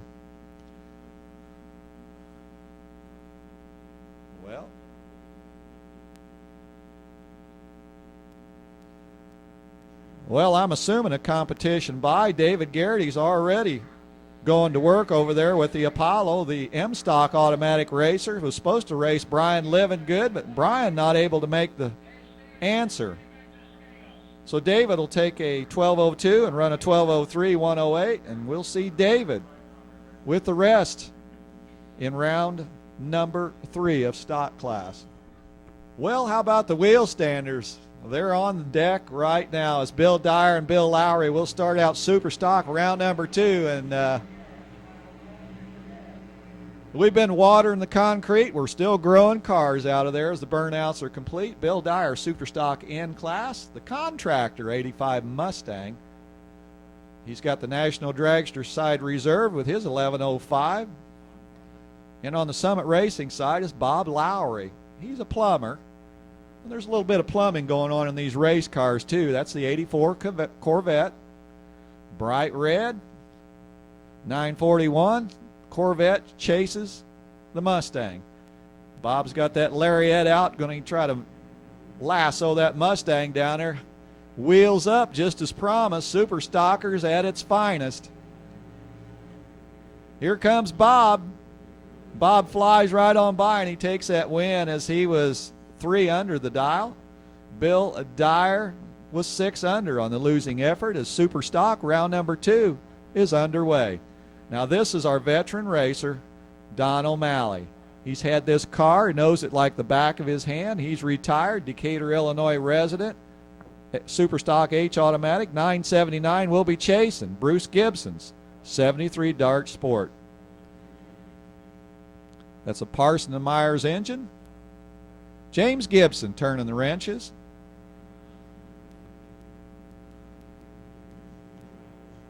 O'Malley. How many bolts was on that oil pan? We had time to count them on that Corvette. The race is on. And O'Malley takes it home. 2 over, 121 miles an hour. Bruce Gibson, well, unfortunately, he was 4 under, got there too quick with a Super Stock K automatic race car. Keith Sadler, the bright yellow Louisville, Kentucky native, 92 Camaro, Super Stock CS 976. Will be chased by that red Sunfire. Going to try to burn him at the finish line. David Neal, 917's the dial.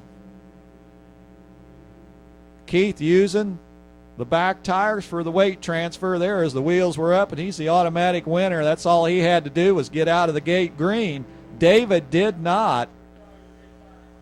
So Keith was under by 1 thou. David Neal was under by 2. Ryan Haig out of Columbus, Indiana. The David Haig Racing Engines sponsored 67 Camaro. 986 Super Stock F automatic for Ryan. Jim McBean. He'll be northbound off of the west side of the track with his 932 dial. 428 cubic inch under the hood of the pony. And showing the power both sides. 396, 428, flexing the muscle. Top end is where it counts. And the wind light comes on for Jim McBean. Dead on with a 7. Ryan Haig didn't know what hit him down there as he was 3 over at 130 miles an hour. Wind light, McBean.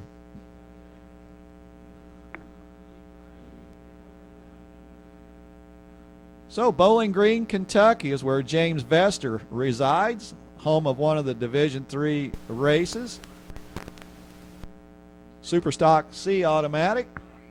943 dialed against Jimmy Ronzello's Mustang. Bright yellow. Can't hide in the dark with that one. Good race, top end. Who's going to give it up? Double breakout. Jimmy Ronzello takes the win. He was 2 under. 042 out of the gate. James Vester was 3 under. He had the light, but got too far under down there at the top end.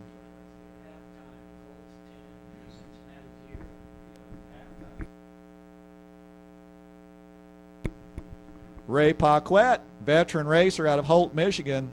He'll be on the 873 side, and he's punched his ticket already with that cool 64 Ford Fairlane.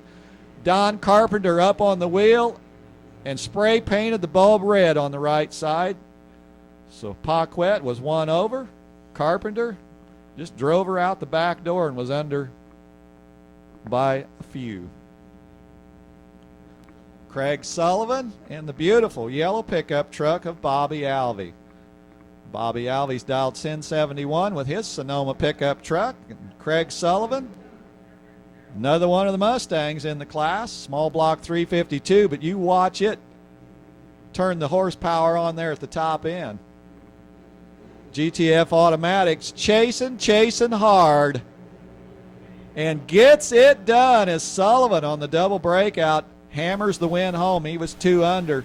Bobby Alvey was 3 under. Margin of victory, 10 thousandths at the finish line. All right, Super Comp class, we need you to the lane. Super Comp, round number 2. Bring them. We got the vacancy light on Super Comp. Bring them to the lanes.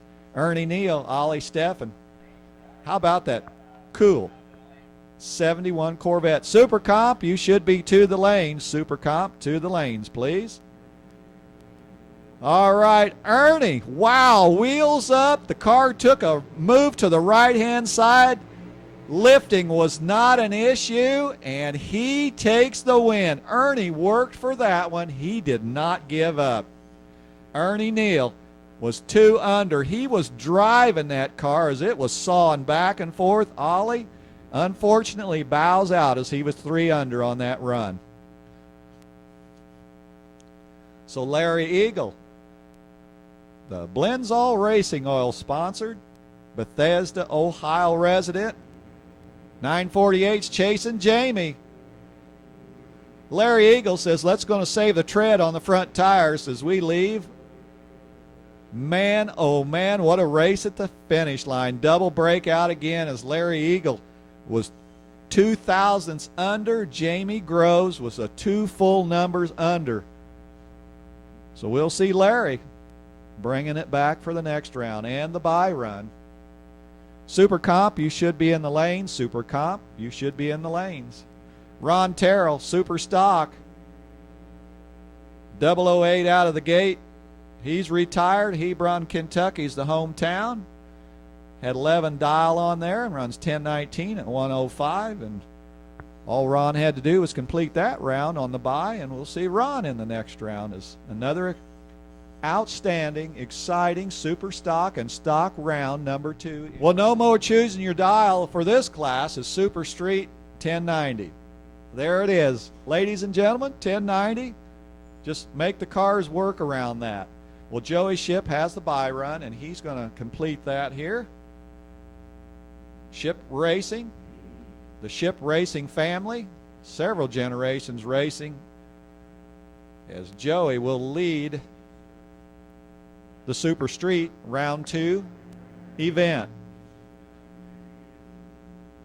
Well, Joey, he's got the starting line covered, 009 out of the gate, and we run these the full quarter mile. So we'll wake up the beams down there at the quarter mile mark as he runs 11:04, 143 miles an hour.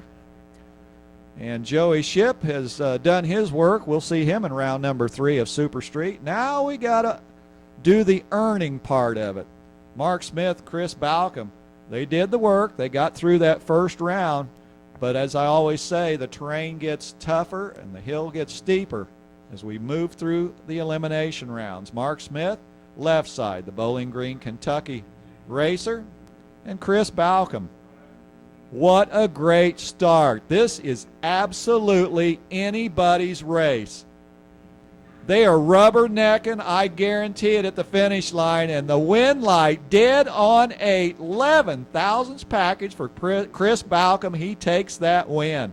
Mark was 1 over, 008 out of the gate, outstanding 11 thousandths margin of victory. I'm telling you, it's tough. You give these drivers enough laps down the racetrack, if they can turn that W on, they'll tighten the screws on the package. Bob Schmidt, Craig Meyer, next pair up on the big stage. Bob Schmidt left side, Craig Meyer right side. All right, we're going to burn the bulbs. Well, Bob burned it too quick, 6th thou. He painted it red, unfortunately. The lights are dancing for Craig Myers on the summit side as he runs 1089. Super Comp needs you to the lane. Super Comp, get ready to stomp. Super Comp, bring him to the lanes.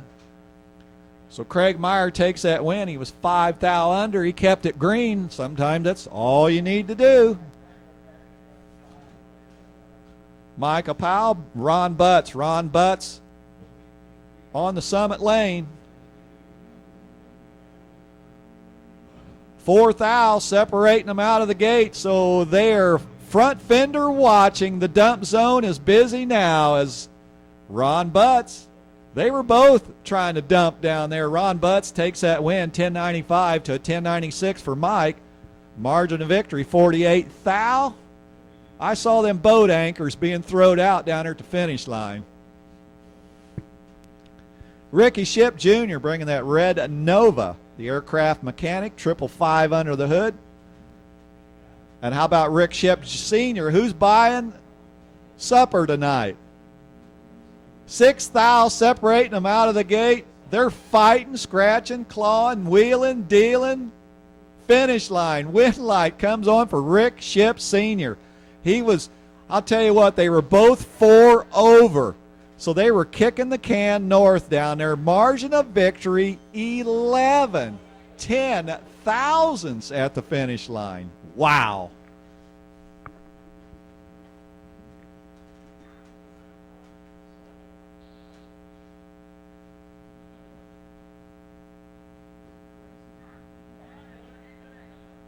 $6,000 separating them out of the gate and about 6,000 separating them at the finish line.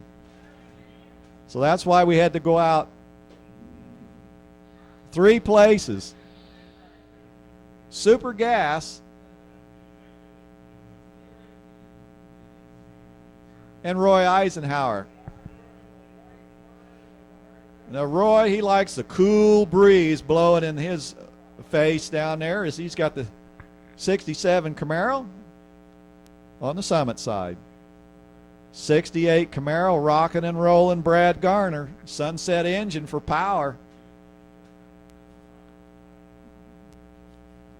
I'll tell you what, they lit them bulbs simultaneously, but Brad, he's got the red one showing. On the dragster side, wind light, Roy Eisenhower, 007. Dead on 9, 16,000ths package. It would have been tough for Brad if he could have kept that light green. And Brad was 5 over, 157. Booming speed for Roy, 165 mile an hour. When Super Gas started out, 125 to 130 mile an hour was pretty common. So the motors got bigger, the stops were on longer, and more chasing going on. James Unum, Gary Rogers. 660, 1320 just about to happen down there as we'll take a win for James, 3 over. Gary Rogers was 2 under at 145 miles an hour. Rogers had the bulb, but he took too much stripe and broke out.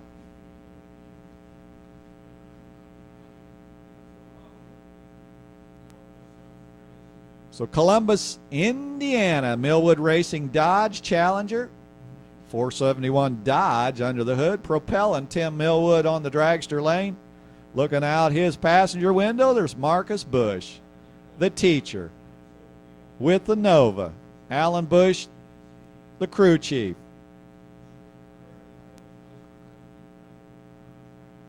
Pre-staged. Hope they filled up the gas tanks. Nobody's going in. 7 inches is all they need to go. They got them in park. Okay, time to go. Well, there we go. Tim says, man, my steak's going to burn if I don't get in there and get this race going. Marcus Bush on the stops forever. Here comes the power. He's applying it to the pavement. And Marcus Bush gets it done. Wow. Marcus Bush was watching over his shoulder. Millwood missed the tree by a mile, was dead on 1. Marcus ran a 10-12. Need I say more? Danny Toole with the cool Mustang. Enjoying the breeze here as Rudy Matthews, another veteran driver, the Hawkins Speed Shop, 5-time All-Star champ in Super Stock, is ready. And I guarantee you he was ready. But this is anybody's W. And they are both trying to grab the brass ring at the top end on the double breakout. Rudy Matthews gets it done. He was 5 under. Danny Toole had a great light, was 4 under the dial on the losing end. So Rudy Matthews takes that 69 Chevrolet into round number 3.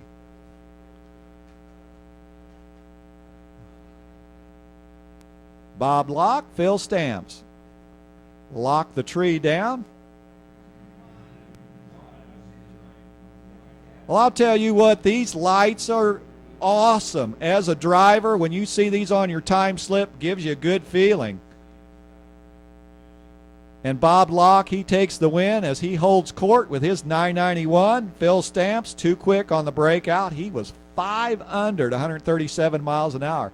Phil Stamps leveled the tree down there, 009 out of the gate, but Bob was right there with an 015 bulb. This next pair is ready. They did not waste any time. They were ready to get it on. Well, let's see what happens. We'll keep quiet here for just a minute. Well, I'll tell you what, David Sears had room to spare. Perfect light, 5 over. Mike Keenan said, man, oh man, if I'm holding any, I got to play him, as he was 7 thou under on the breakout. Larry Rodell, the Bald Man Transmissions, 27T Roadster.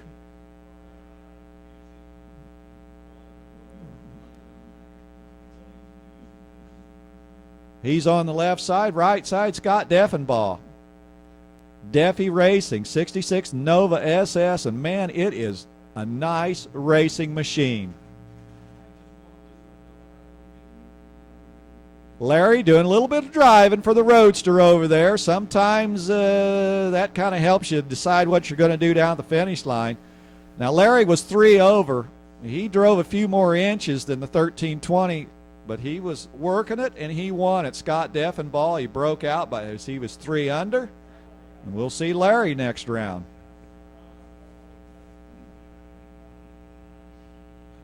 Well, as a race car driver, you love to get these bye runs, especially when you did not have any time runs earlier today. This is the 77 Monza, McMahon Racing. Marengo, Iowa, Gary McMahon. Wheels up, charging hard down Route 1320 northbound and down as he runs 9 thou under, 134 miles an hour. Super Pro, need you to lanes 15 and 16. First call, Super Pro. 15 and 16. 15 and 16. Super Pro.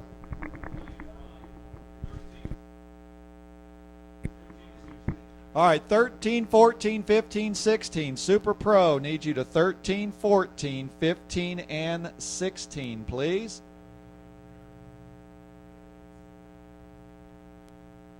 And again, evidently competition by as Mark Cole and Joey Ship take down the track. Double breakout affair here. Mark Cole takes the win.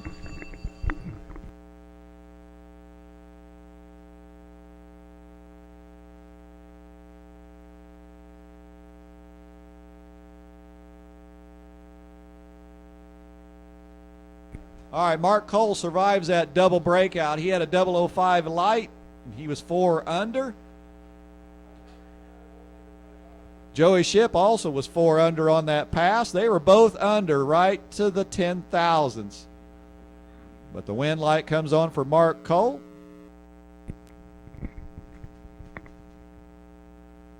So Jim Glossum shocking the tires down there out of Lakeville, Illinois, the superintendent.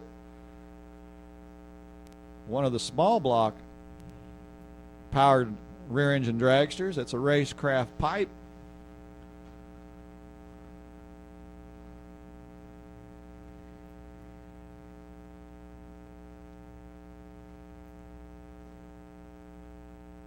So Jim carefully staging that machine, as you want to try to do that as consistently as you can. That sure makes it easier to try to run your number down there on the big scoreboard.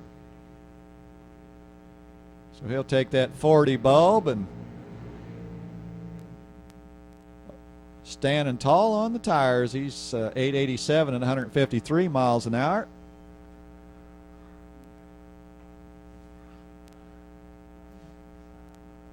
Super Pro, you should be in lanes 13, 14, 15, and 16. Super Pro to lanes 13, 14, 15, and 16. Well, Rick Forish and Todd Kiowa match up here. The Vintage Trailer Sales sponsored Super Comp car will run the Summit side, and Rick Forish with his Forish and Spitzer machine, one of our 180 mile an hour Chargers at the quarter mile.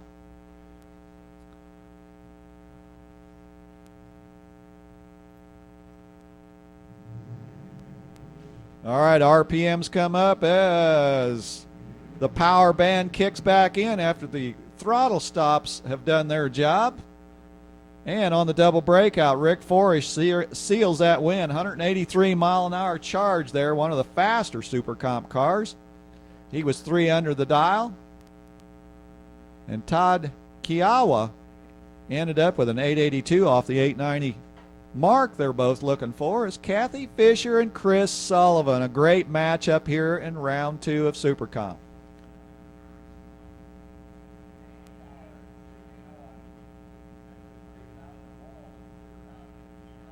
So Kathy Fisher and Chris Sullivan, both in the Jake Super Quick, survived round 1. They're running double duty. Super Comp at the readies. Kathy Fisher left side, Chris Sullivan right side, trying to get some more valuable information. They'll utilize this, but this is quarter mile racing. They'll be looking at those 1/8 mile slips. Holy cow. Finish line. Kathy Fisher cut a perfect light and goes out round number 2. Kathy breaks out, was 2 under after the perfect light. Sullivan was 5 over. Kathy probably went flying by down there, and Chris just said, well, we'll just throw the anchor out and let Kathy take that stripe. And broke out by 2 after the perfect light. So Ron Finney and Richard Frisch, you just never know. Reaction time will help secure it, but don't guarantee it. As Richard Frisch, Ron Finney out of the gate. Well, I'll tell you what, another double breakout affair, and Ron Finney got it done with his Bantam as he was 2 under. Richard also 2 under. Margin of victory 12 10,000ths. That's all there was. Inches. Lynn Serena, Randy Etheridge. I'll tell you, you got to bring your AAA game here if you want to survive this very competitive class. Fry Williamson Express on board Gebhardt chassis, Petersburg, Illinois, where they plant their mailbox. The Spitzer pipe wrapped around Randy Etheridge, the Randy's Truck Repair, small block Chevrolet with a lot of heart. Lynn Serena's chasing and chasing hard.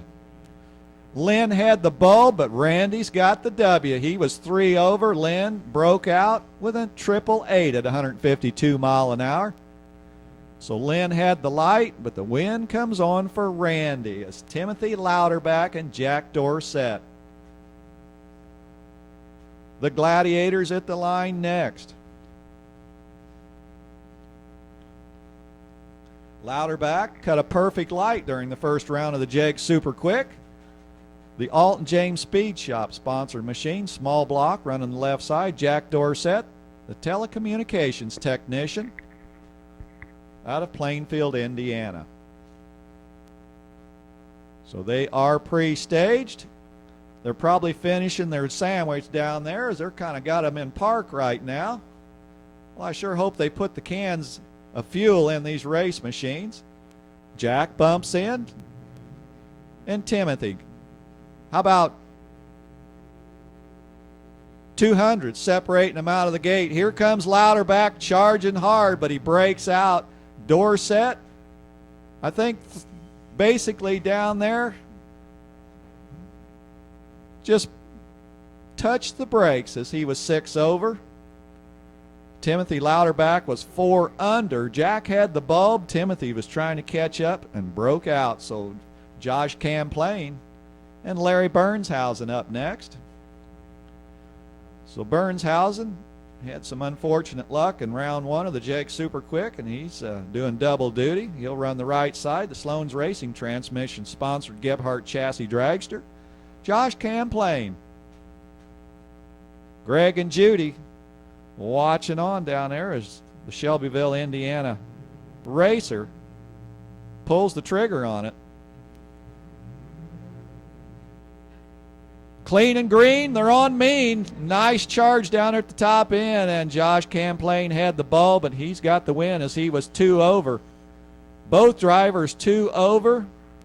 Margin of victory 48 thou as Josh sealed the deal for round 2 of Super Comp. Tommy Welch with the yellow 32 Bantam, the aircraft mechanic. He's looking over, and there's Shauna Snyder, the Snyder Motorsports, Spitzer chassis, vintage trailer sales sponsor, Green Machine. Elkhart, Indiana. Where they park their racing equipment. Well, Tommy Welch knew that a reaction time is important, but he turned it red, and Shauna was 6 over at 149 miles an hour. Shauna did not want to reveal the card hand there as Tommy Welch runs 943 at 107. I'm sure Tommy was disappointed. Kelvin Kinney Jr. and Dennis Ridgway. They're both wanting to see that W on their time slip down there, but they've got to run a quarter mile to try to earn the right.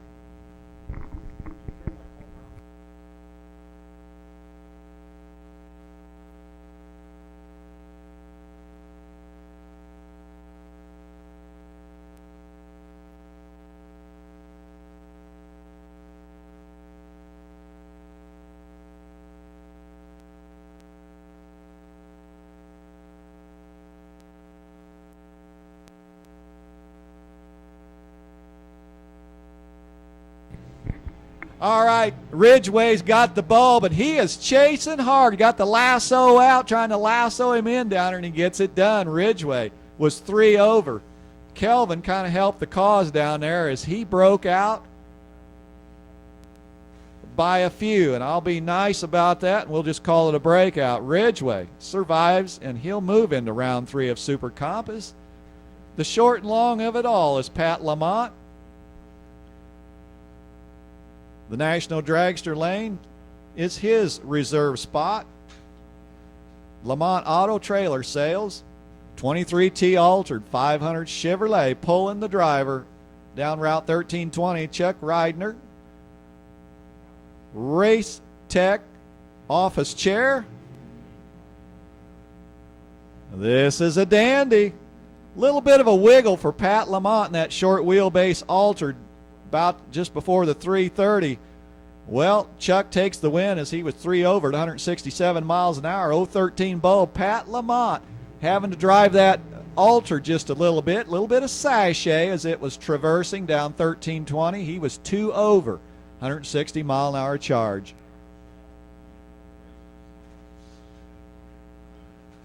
Don Higgins trying to defend his Super Comp win here last year.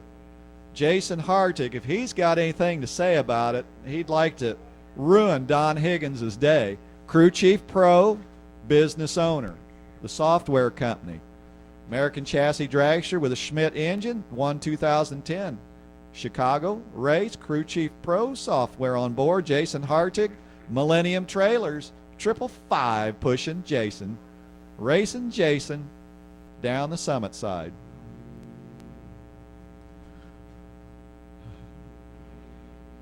Somebody might be facing a buzzsaw down there at the finish line. Well, they do. Don Higgins, 1,000ths from being perfect, secures the win. Jason Hartig got a hold of the wrong end of the chainsaw. Jason was 1 over at 164 miles an hour. So Don Higgins took the door and just left a little crack open, and, well, it wasn't enough. Wow, good package for Higgins as Kyle Camp, Michael Carter. Michael's retired, legend dragster.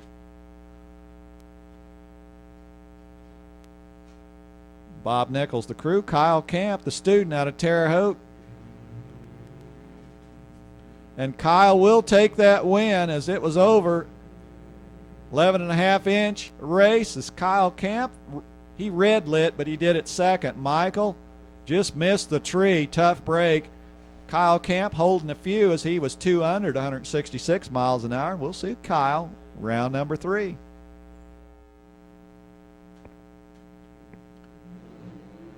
Richard Renke, he is the chief engineer of the COPO program. This is a unique manual transmission and one of the few manual transmission COPO Camaros that were put out by Turnkey Automotive. John Lombardi, crew chief on the car. It's an A stock class 2014 Camaro.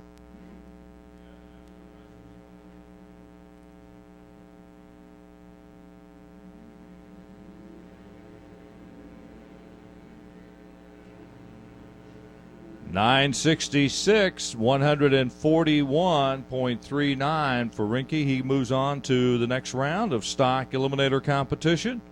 Here we go with our first pair. Tom Reese, Cincinnati, Ohio, left-hand side. It's the 91 Camaro. Goes up against Kevin Love. All the way from Manitoba, Canada. 76 Pontiac Firebird. Now, I don't know if you came all the way from Plainfield versus Kevin Love that probably drove 1,500 miles from Manitoba, Canada.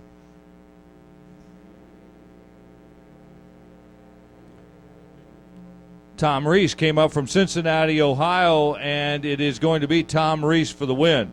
He is right on the number, 12:30 on a 12:30. He had the starting line advantage. Kevin Love breaks out. He had to try to do anything he could to make up some starting line loss. 11:55 at 112. Mike Fuller, Belleville, Michigan. Left-hand side goes up against Marty Booth, here on the near side from Freeport, Illinois.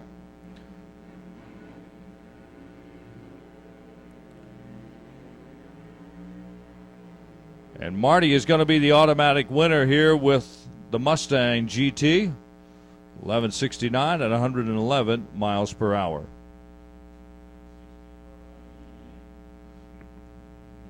Paul Boster, Pataskala, Ohio. 2003 Corvette.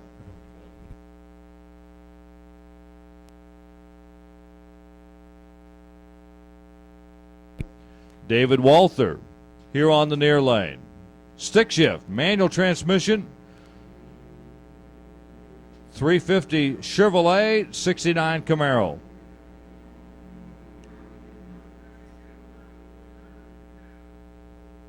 It is Walter for the win. A little rap of the throttle down there to protect his starting line lead. Goes to 1085, 114 for the win. Dave Campolito from Salem, Ohio. 96 Caprice on the left-hand side. And Salem, Ohio, of course, is home to our own, very own Leo Tower, which we're wishing a recovery to. Best wishes. Doing some rehab. Rob Holmes from Dayton, Ohio, here on the right-hand lane. 77 Pontiac Formula. It is Holmes with a breakout. It goes a 11:42 on the 11:43. Campolito takes the win, 13-18 at 103 miles per hour. Bob Gear, Salem, Wisconsin. Bob and Eleanor with the 72 Buick GS entry. Jerry Stamps, Greenwood, Indiana. And Stamps is going to take the win. It is Gear with a red light start. The Buick reared up, kind of made a little move.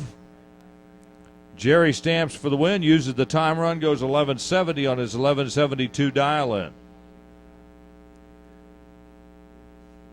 Once again, we need super comp to the lanes, please. Super comp to the staging lane. Stand by, Super Pro and Pro. Stand by, Super Pro and Pro.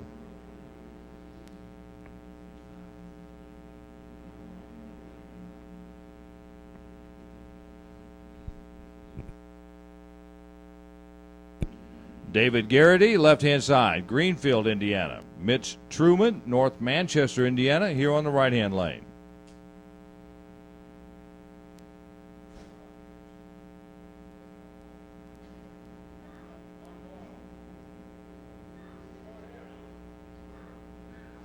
Mitch Truman scores the win. He's 008 green. A red light start for Garrity, and Mitch Truman picks up the win. 1050 at 125. He's from North Manchester, Indiana, which is home of Manchester University. Now, why wouldn't it be North Manchester University? It's in North Manchester, but it's Manchester University.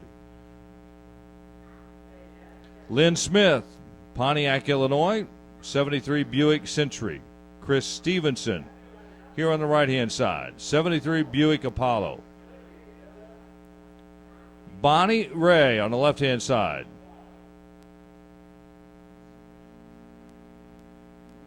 Bubba is a crew chief here on the right-hand side, and if you want to know how Chris Stevenson does down on the top end, look to the starting line because Bubba's going to tell you whether he wins or loses.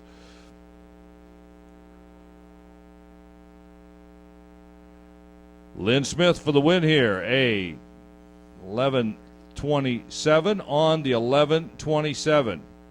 Left no room for Chris Stevenson. 11:73 on the 11:74. Smith had a slight starting line advantage, 0:48 to 0:62. And Smith tightened up the finish line. He was 0:006 first to the finish line. Gave Chris absolutely no room at all. That ends stock eliminator. We're going to super stock. Again, we need super comp to the lanes, please.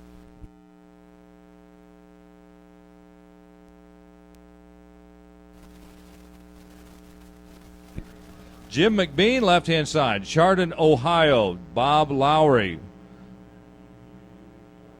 Whoa. You will not believe the reaction times of this pair. The right-hand side, Lowry takes the win. Most impressive is the fact they're both 001 on the tree. McBean and Lowry both 001 reaction times.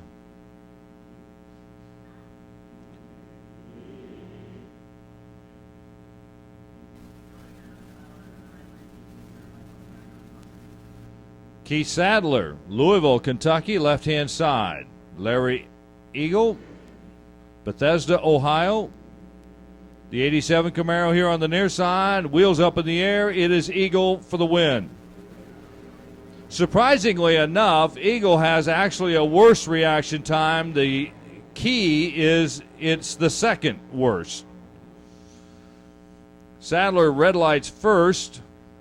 He goes out, 977, 133. Eagle takes the win, 948, 139 miles per hour. Ron Terrell, left-hand side, Hebron, Kentucky.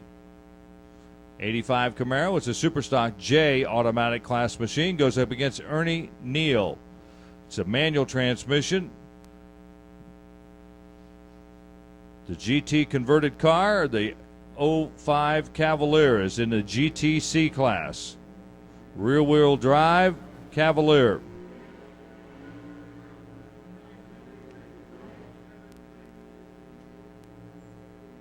And it is the right-hand lane for the win. Terrell got there first. It's a double breakout. Ernie Neal for the win.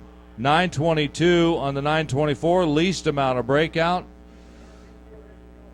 to move to round number 4. We need Super Pro to the lanes, please. Super Pro to the staging lanes.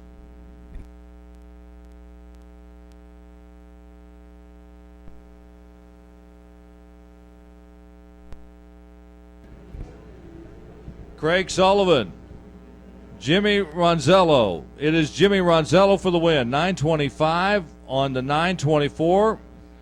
He has a great 003 reaction time. Sullivan with a 979 had to break out as Ronzello had the starting line edge on him.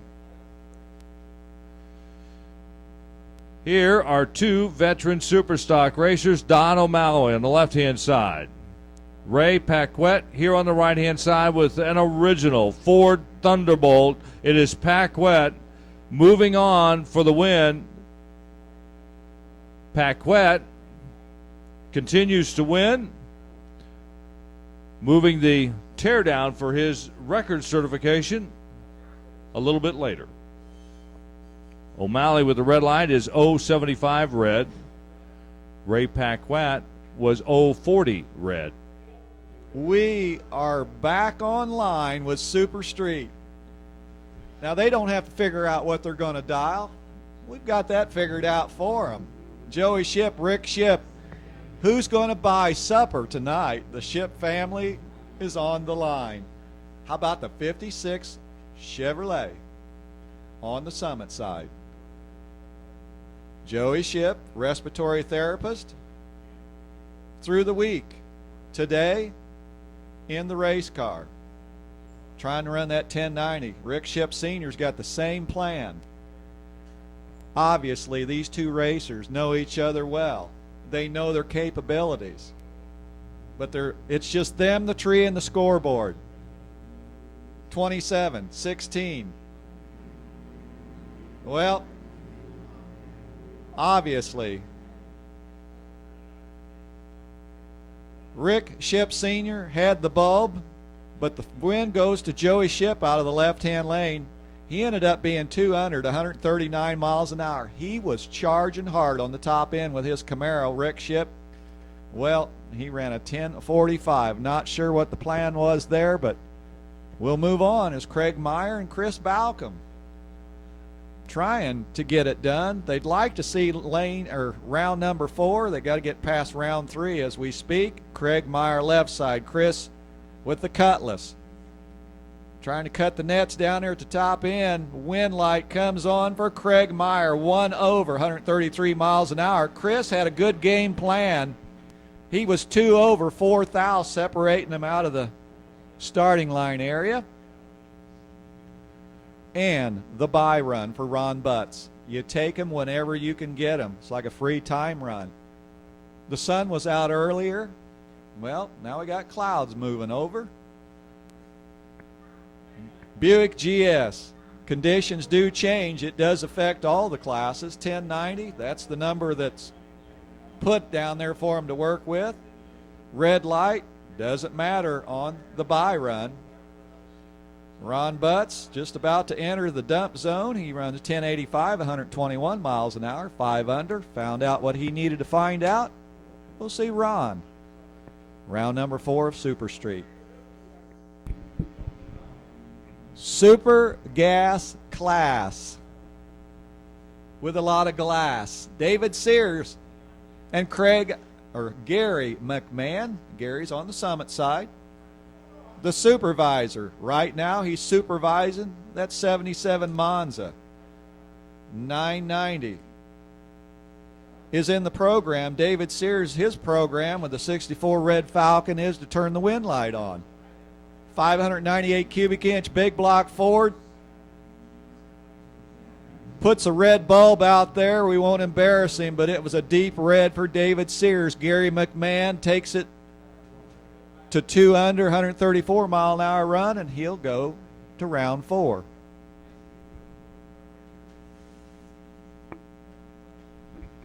I'll tell you what, it's coming at us pretty quick here. As James Unum and Marcus Bush looking for the lights to favor their side of the lane. James Unum, 67 Chevy. 77 Nova's Marcus Bush's office. Marcus wanted it bad, but 8 thou red glows on the Summit side. James takes the dead on 2 Chevy to round number 4. Bob Locke, Mark Cole, front and center, both of them enjoying the open air ride as the 63 Corvette and 57 Corvette just about to light up the scoreboard on the top end. Mark Cole right side, Bob Locke left side.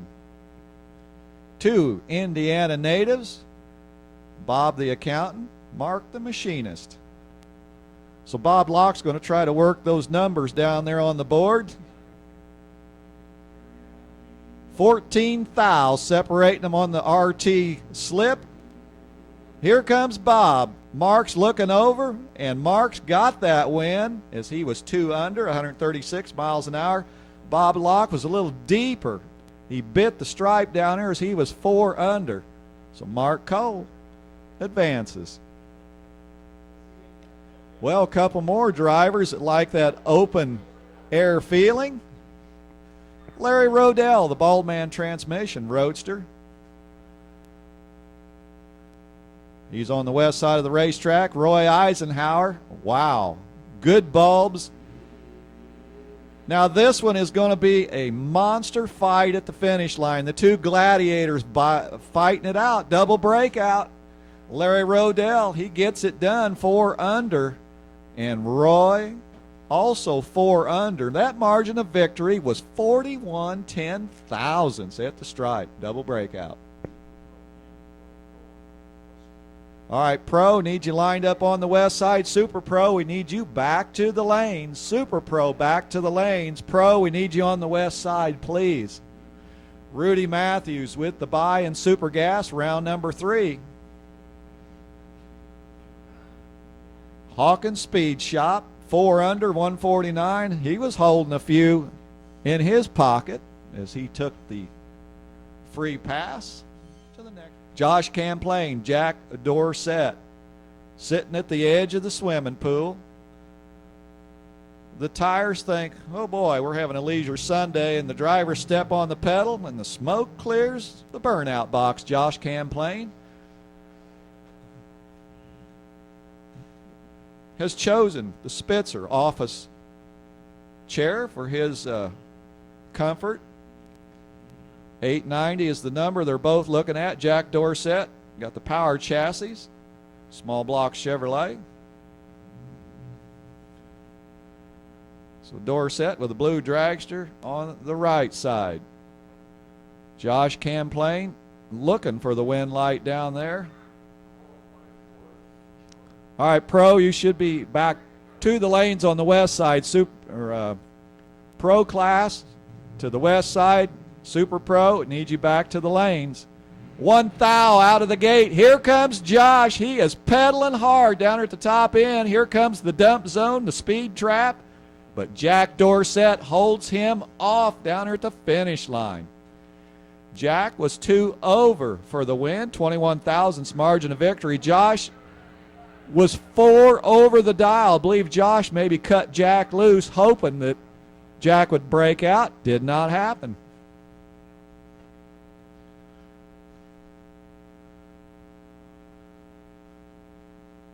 So the DRE engine diaper owner is on the Summit side. Dennis Ridgway. Cerro Gordo, Illinois, the diaper man. Randy Etheridge, the Randy's Truck Repair Spitzer chassis. All right, Super Pro, we're missing 7 of you. Need you to the lanes pronto. Super Pro competitors, we need you to the lanes, please. Good race. Dennis Ridgway putting that 632 Chevrolet engine to use down there, but he breaks out by 8 thou as Randy Etheridge took a 3 over number, 149 mile an hour to the bank. And Dennis will be a spectator.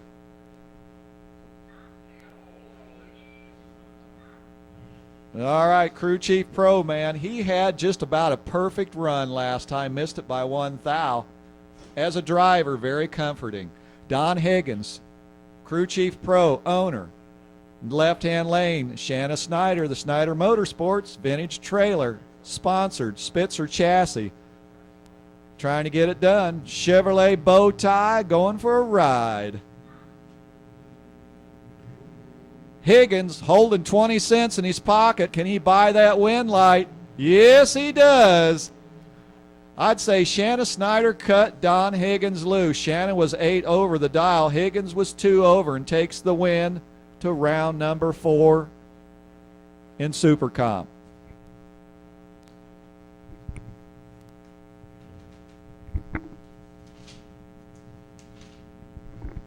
So our defending winner survives and goes to round 4 as Ron Finney and Kyle Camp want to join the small group.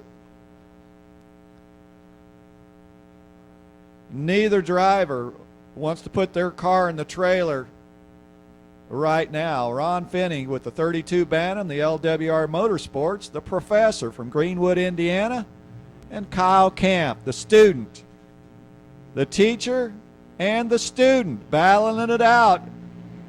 They're halfway there. Here comes the decision area, and Kyle Camp, 23 thousandths package, threw it at Ron, and Ron did not make it as he was 2 under at 150 miles an hour. All right, Super Pro cars, need you back to the lanes. We're missing 6 of you. Need you there pronto. Let's check your reaction time getting to the staging lane. Super Pro, we're missing 6 of you.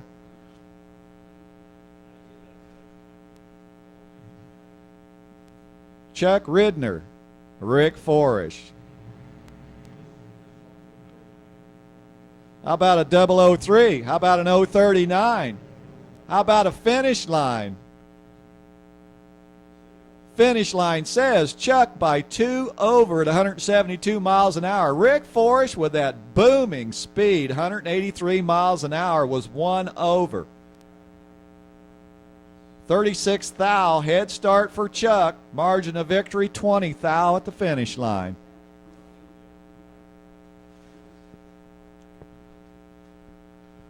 Jim Glossum, Chris Balcom throwing it down. Chris will pre-stage. Jim will pre-stage. They'll park them. take a deep breath, lock them down. Watch this one develop. Chris is behind, but here comes that Chevrolet bow tie on high RPMs. But Jim Glossom, he'll take it on the double breakout. Both of them 2 under. Margin of victory, 81 10/1000ths. We'll take Jim Glossom and put the W on that side of the time slip. The bye run. Chris Sullivan is still alive in the final 16 of the JEG Super Quick, and he's got the bye run here in round 3 of Super Pro. So Chris Sullivan, the former junior dragster racer, is on the bye run status, the accountant out of Auburn, Illinois.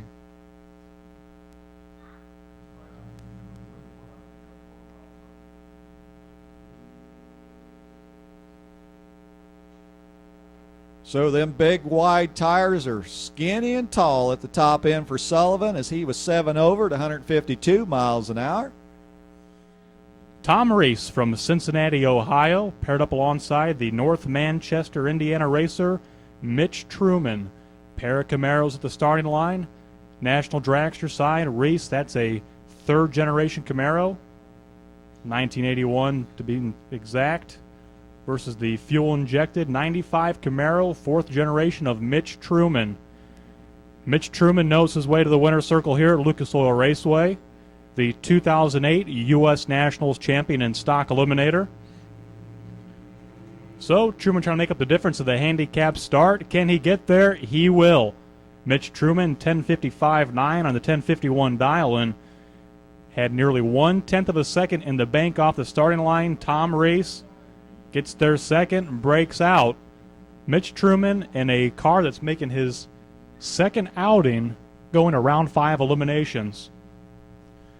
Lynn Smith of Pontiac, Illinois, driving the 1973 Buick Century, another past U.S. Nationals champion, knows his way to winner's circle, alongside Dave Compolito.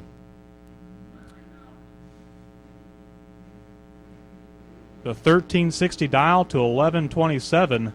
Nearly 2-second difference Lynn Smith will attempt to make up. Lynn Smith chasing him down the back end, and he will get there. Lynn Smith, the better of the two reaction times. 11:33 with a 9 and 11:27 dial-in. The Pontiac, Illinois runner, Lynn Smith, will advance to round 4 eliminations in stock eliminator. Well, pair of stick cars. If you're in a gear jamming, this is your round. Richard Rink over the National Dragster side.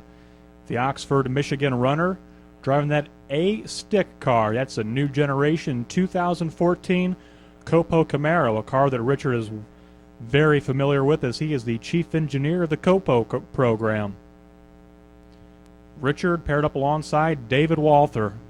Walther, always a very competitive competitor. And I'm going to tell you why I said that twice in just a second. As David Walther drives that first-generation Camaro, Dave Walter picks up the win. 001 reaction time, dead on with the 1. You do the math, that's a 2,000th of a second package. David Walther made that margin, made that window very small for Richard Rink to get inside of. Richard tries, Richard breaks out, David Walther goes into round 5 eliminations and stock eliminator.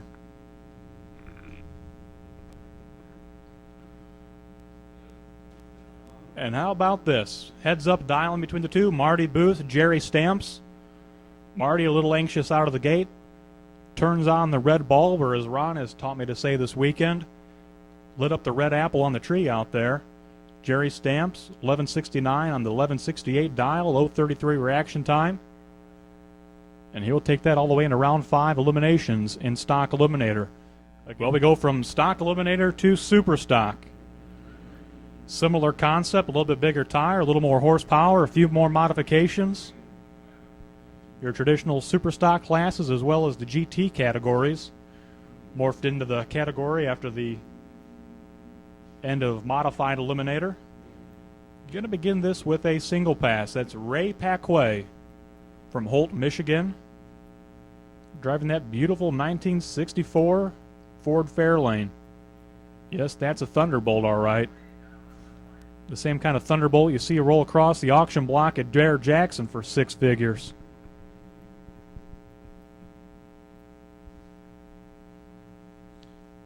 So Ray gets the freebie on to round number 5 of Superstock. Conservative pass, 967 on the 873 dial-in.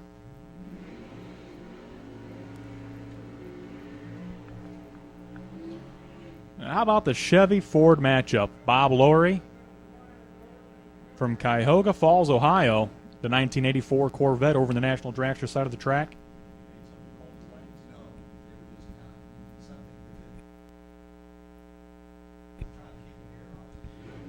Alongside Jimmy Renzillo. Jimmy, the brand new 2014 Ford Mustang Cobra Jet. Both drivers clean green. This will be decided by inches at the finish line. On a double breakout, Bob Lowry. Bob had the better reaction time. Gets down there, takes the stripe, breaks out by a lesser margin. Bob Lowry is going to take the 84 Corvette into round number 5 of Superstock. Perhaps a unlikely matchup for the non-familiar racer to Superstock, but the 2005 Cavalier alongside the 87 Camaro. That's right, a Cavalier. Ernie Neal, 922 the dial. Over in the Summit Racing side alongside Larry Eagle. Larry of Bethesda, Ohio. Nearly identical reaction times. It's going to come down to the finish line. Double breakout. Ernie Neal picks up the win. Both drivers break out. Ernie Neal only by 0.03 of a second. Better reaction time by nearly 1/100 of a second. And Ernie's going to advance into round number 5 of Superstock. We'll bring up Super Gas Class. Short wheelbase, a pair. Larry Rodell, left side. Gary McMahon, right side. McMahon Racing Monza. Marengo, Iowa driver came over here from the west part of the country to race. Larry Rodell, the Boldman Transmission, 27T. Evansville, Indiana resident. And it's over. Gary McMahon was having a great day till the 004 red light showed up on his side of the tree. Larry takes it to the next round. 29 thou package, dead on 2. 150 is the speed. 2 under for Gary. 4 thou too quick on the right side. So James Unum and Rudy Matthews to battle it out down Route 1320 here this afternoon. They'll be northbound. See who goes to the next round. We got the tree winking at us down there. Rudy bumps in. Bang, they're gone. 6 thou separating them out of the gate. Neither one of them were late. They're looking for the W. The lights are dancing for James Unum. He was 3 under at 155 miles an hour. 3 unders a pair. Margin of victory 31-10 thou at the finish line. And Mark Cole, well, he's going to race by himself this time. This is our defending Super Gas winner here last year, and he's trying to double up. Avon, Indiana resident, the machinist, the vet is the weapon.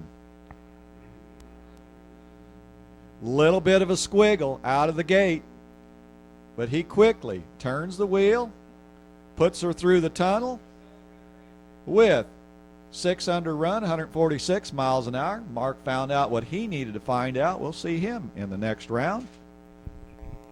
Don Higgins, crew chief pro software business owner, has completed his burnout, kind of gathering their thoughts, both drivers, as they approach that pre-stage area. Don Higgins will be on the right side. Jim Glossum will be the competitor. Jim will be running the west side. 2 more northbound flights just about to leave. 12 thousandths advantage for Higgins. Wind light. Schmidt-powered Higgins gets it done. 1 over, 170 miles an hour. Jim Glossum breaks out by 5 thousandths. So Don Higgins gets the precious win ticket, the entry into the next round as Super Comp continues. Kyle Camp, Randy Etheridge approach the battleground. Kyle Camp, monostrut, rear engine dragster, the student out of Terre Haute, Indiana, runs the Spitzer chassis dragster of Randy Etheridge. Randy's truck repair, small block Chevrolet with a lot of torque.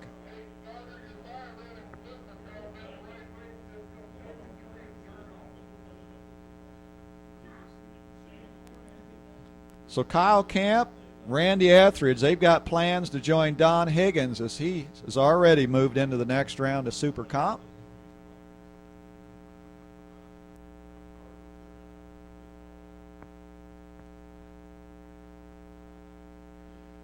So the crew's got the cars prepared, got their heads together. The boxes are already set up for both racers. The throttle stops, as I call them, they're black boxes. The throttle stops are set, and away we go. Green eyes, green apples, the only green apples you like's on the racetrack, both of them knocking the tree down. Wind light comes on for Kyle Camp as he was one over, 165 miles an hour. Randy Etheridge running 893, 150 miles an hour. And that'll end Randy's day. Kyle is not done working yet. We'll start sending the fuel through the system there as the engines come back to life. Jack Dorsett, Chris Sullivan got a little extra bonus to kind of relax as much as you can out there, but in competition, it's not an easy thing to do. As Dorsett, Chris are pre-stage. Chris has got the right side of the racetrack reserved. Jack's on the left side. Great job, holy cow. Chris is probably thinking, ooh, this don't look good. Well, Jack Dorsett just threw a perfect light at Chris Sullivan and sealed the deal as he run 9 flat at 134 miles an hour. So Dorsett takes Sullivan down that particular round, and we'll put Chuck Ridnour on the line. He took the tree. He's going to take the short turnaround as he's going to gather some extra cool down time. There's no need straining the parts. They've had plenty of rounds to get it figured out. So Chuck wisely takes the stress off the parts this particular round as he works his way down around the short shutoff, and we'll be right back to action here in a second. And Tony gives a signal. Drivers pull to the starting line. So we're getting ready for burnouts and semifinal stock eliminator. Mitch Truman, David Walther. 1050 the dial for Mitch Truman from North Manchester, Indiana. Mitch has the occupation listed as unemployable. Well, he's retired from the airlines and out living the dream on tour with drag racing. So Mitch Truman alongside the auto repair technician, David Walther. Pair of Indiana racers, pair of former Chevrolet Performance U.S. Nationals champions. These guys know their way to the winner's circle, and they want to do it no less today than they did at the U.S. Nationals. Truman trickles on the pre-stage bulb. Walther follows suit, carefully turn on the stage bulbs. The tree comes down. Walther pops the clutch. Truman lets off the brake. Pair of clean green lights. It's going to be decided at the finish line. Wind's going to go on a double breakout to David Walther. Walther, 008 green at the starting line. On the double breakout, lesser so than Mitch Truman. Walther gets there first, breaks out by least, and he's going to go on to the final round in stock eliminator. So we're going to find out now just who David Walther's going to face in the final round. Will it be the Buick or will it be the Mopar? Lynn Smith, 73 Buick Century. Well, Mopar's idea of a muscle car in 73 was this Duster. That's Jerry Stamps from Greenwood, Indiana, the local runner. And the local runner, Jerry Stamps, is going to advance to the final round of eliminations. Lynn Smith Hey, as green as David Walter was, Lynn is equally as red. 008 red for Lynn Smith. Going to give the round win to Jerry Stamps. Stamps get the virtue of the red light start, takes the freebie into the final round. Good time trial heading into the finals. And beginning the semifinal round in Superstock eliminations, Bob Lowery from Cuyahoga Falls, Ohio. Driving that 1984 Corvette. All he has to do is turn on a green bulb, and he is going to advance to the money round in Superstock. But hey, how about an interesting pair of cars here in the water box right now? Ray Paquet unofficially set a record yesterday in Superstock. I use the word unofficial because Ray was told, hey, as soon as you're eliminated from races on Sunday, you got to come on down to the teardown barn. Well, apparently Ray's under the impression that if he doesn't lose today, then he doesn't have to tear down because Ray is in the semifinals of Superstock. But he's got his work cut out for him alongside Ernie Neal. Ernie from nearby Columbus, Indiana. The 2005 Cavalier is going to look to upset the unofficial record holder. That's that 64 Thunderbolt of Ray Paquet. Tree comes down. And hey, guess what? Ray's dream weekend continues. Ernie Neal turns on the red bulb. Ray Paquet is going to advance to the final round by virtue of Ernie's red light start. And now we've got final round pairs in Stock Eliminator and Superstock. Just some great racing. It's been that way all day today, and I'll tell you what, I don't expect any less as we move on. Super Street semifinal. We'll start out with Ron Butts, Joey Ship. Joey Ship, Whiteland, Indiana resident. 68 Camaro is the racing machine.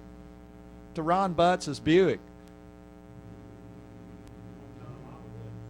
Yep.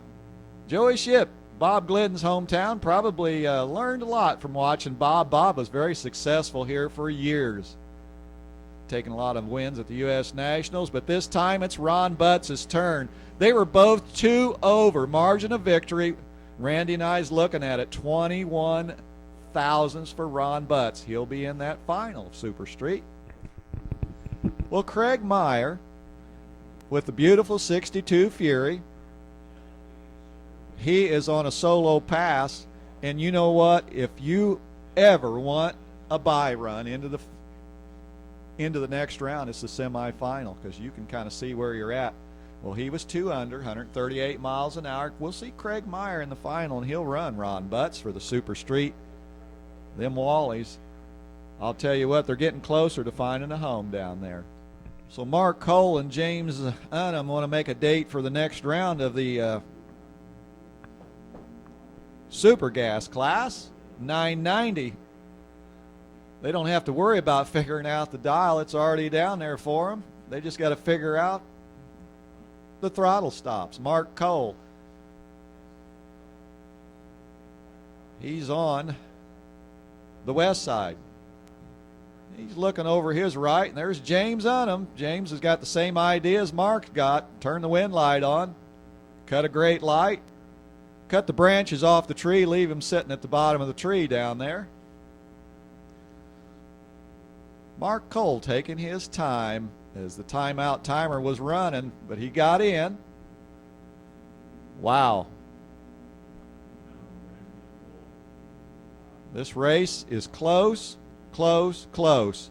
Well, Mark Cole had 1 thou green bulb out of the gate, but broke out by 2 as James survives. He runs 1 over to 155 miles an hour. 23 thou behind at the start, but James gets it done down there in the dump zone or the decision zone as we bring up Larry Rodell with the Roadster. Flying solo.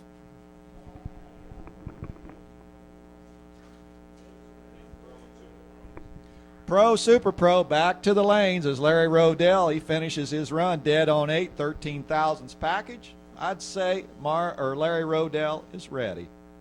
Well, 2 strong burnouts coming out of the gate as Logan Cronkrit, and well, let me get cycled around here as Chuck Ridenour and Don Higgins. Now I'm going to take a peek back. Semifinal action for Super Comp. Well, I'll tell you, as a race car driver, when it gets dark, the tree gets a little easier to see, so you got to be a little more careful down there, but they know how to do it. They've been doing it for years. So Chuck, he'll take the left side. Don, he's on the Summit Racing side. As the sun is settling down over there, it's going to go to bed, but we got to stay up and do some work here, and the racers got a job to do. We're parked, but the pre-stage bulbs are on.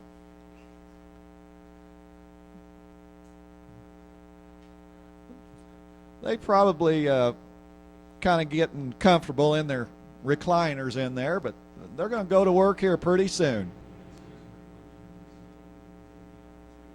13th thou.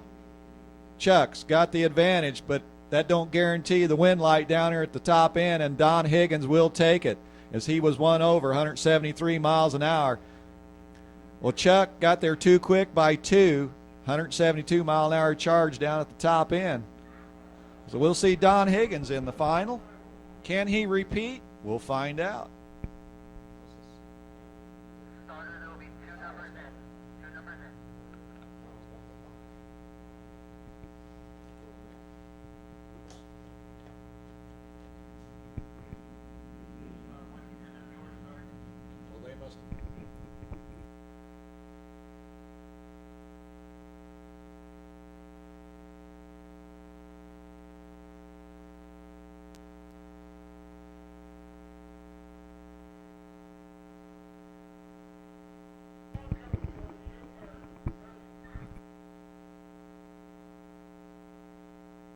Well, I'll tell you what, Kyle Camp was supposed to run Jack Dorsett. Kyle's here, and Jack's not.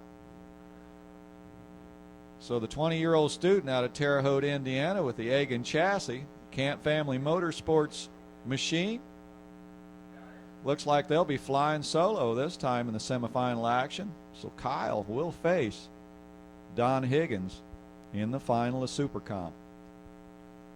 This is a racer's dream to have the buy-in to the final. You don't have to turn the wind light on. You can kind of see where you're at, do a little bit of experimenting as Kyle zaps the numbers on the board. Dead on 3, 166. He left a little early, but I'll tell you what, he'll have that fixed before he gets into that final. So Kyle Camp, Don Higgins, we'll see him in just a few. And they will be fighting for that Wally, I guarantee you. Super quick, super gas, super street, super comp, back to the lanes. This is the final of the super stock class. Bob Lowry left side, 937 for the super stock B stick.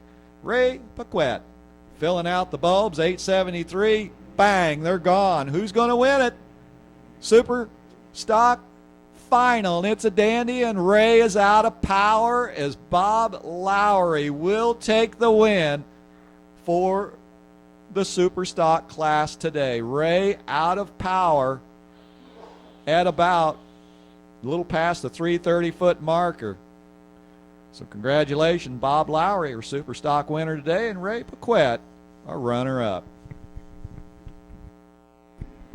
All right. David Walther, Jerry Stamps.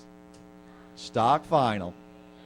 There's a Wally sitting down here for one of these racers. David Walther, G stick, 1079 is his dial. Jerry Stamps, G stock automatic, 1163. It ought to be a dandy. Boy, did they wade through some tough cookies today.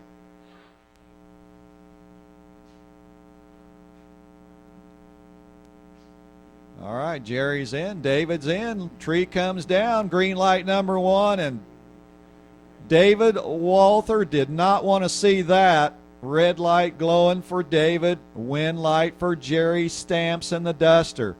He'll run it on through, 3 over at 113 miles an hour just for the numbers. David Walther was under by 1 thou. Congratulations. Stock winner, Jerry Stamps. All right, Super Gas Final rolling up to the water box area, and it all comes down to James Unum, the Anna, Ohio project manager, the GMK Motorsports 67 Chevy. Larry Rodell, the Baldman Transmission 27T Roadster. All right, super quick. Jeg Super Quick, need you back to the lanes, please. Larry Rodell, Don Davis Chassis.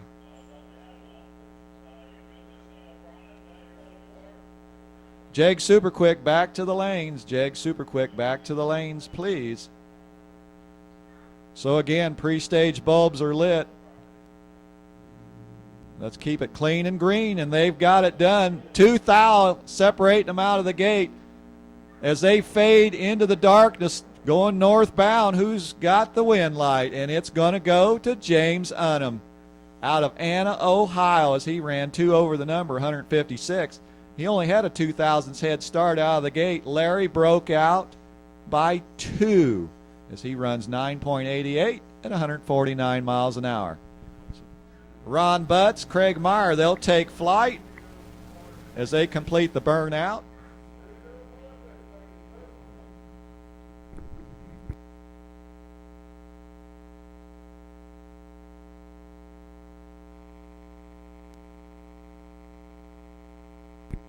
Well, Ron Butts, out of Indianapolis, Indiana, the auto technician with his Buick GS, hopes it's enough to hold off the 62 Fury of Craig Meyer, the machinist. Meyer Racing, Mopar under the hood. And we do have the 2 green lights. Craig holding court. He's got 20 cents in his pocket. Can he buy that win light? Great race. They're looking at each other's front fender. And Craig Meyer takes the win, 4 over, 135 miles an hour. He had the bulb. Ron trying to close the gap down there, but he was 4 under at 120 miles an hour. Congratulations, Craig Meyer, Super Street winner for 2014 at the Fall Classic. So Kyle Camp, the student out of Terre Haute, does the burnout. Don Higgins is out of the water box first. Crew Chief Pro Software owner, Mapleton, Illinois resident, American Chassis Pipe. Kyle Camp running the Egan Chassis Pipe. 890, staring both of them in the face as they look down track.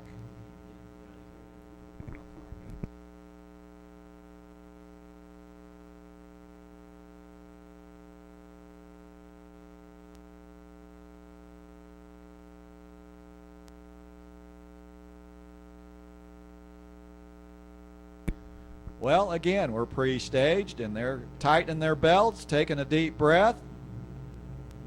RPMs came up. 7th thou advantage for Don Higgins, but like I've said all day, that does not guarantee the win at the top end. Win light comes on for Don Higgins as he was 2 over at 166 miles an hour.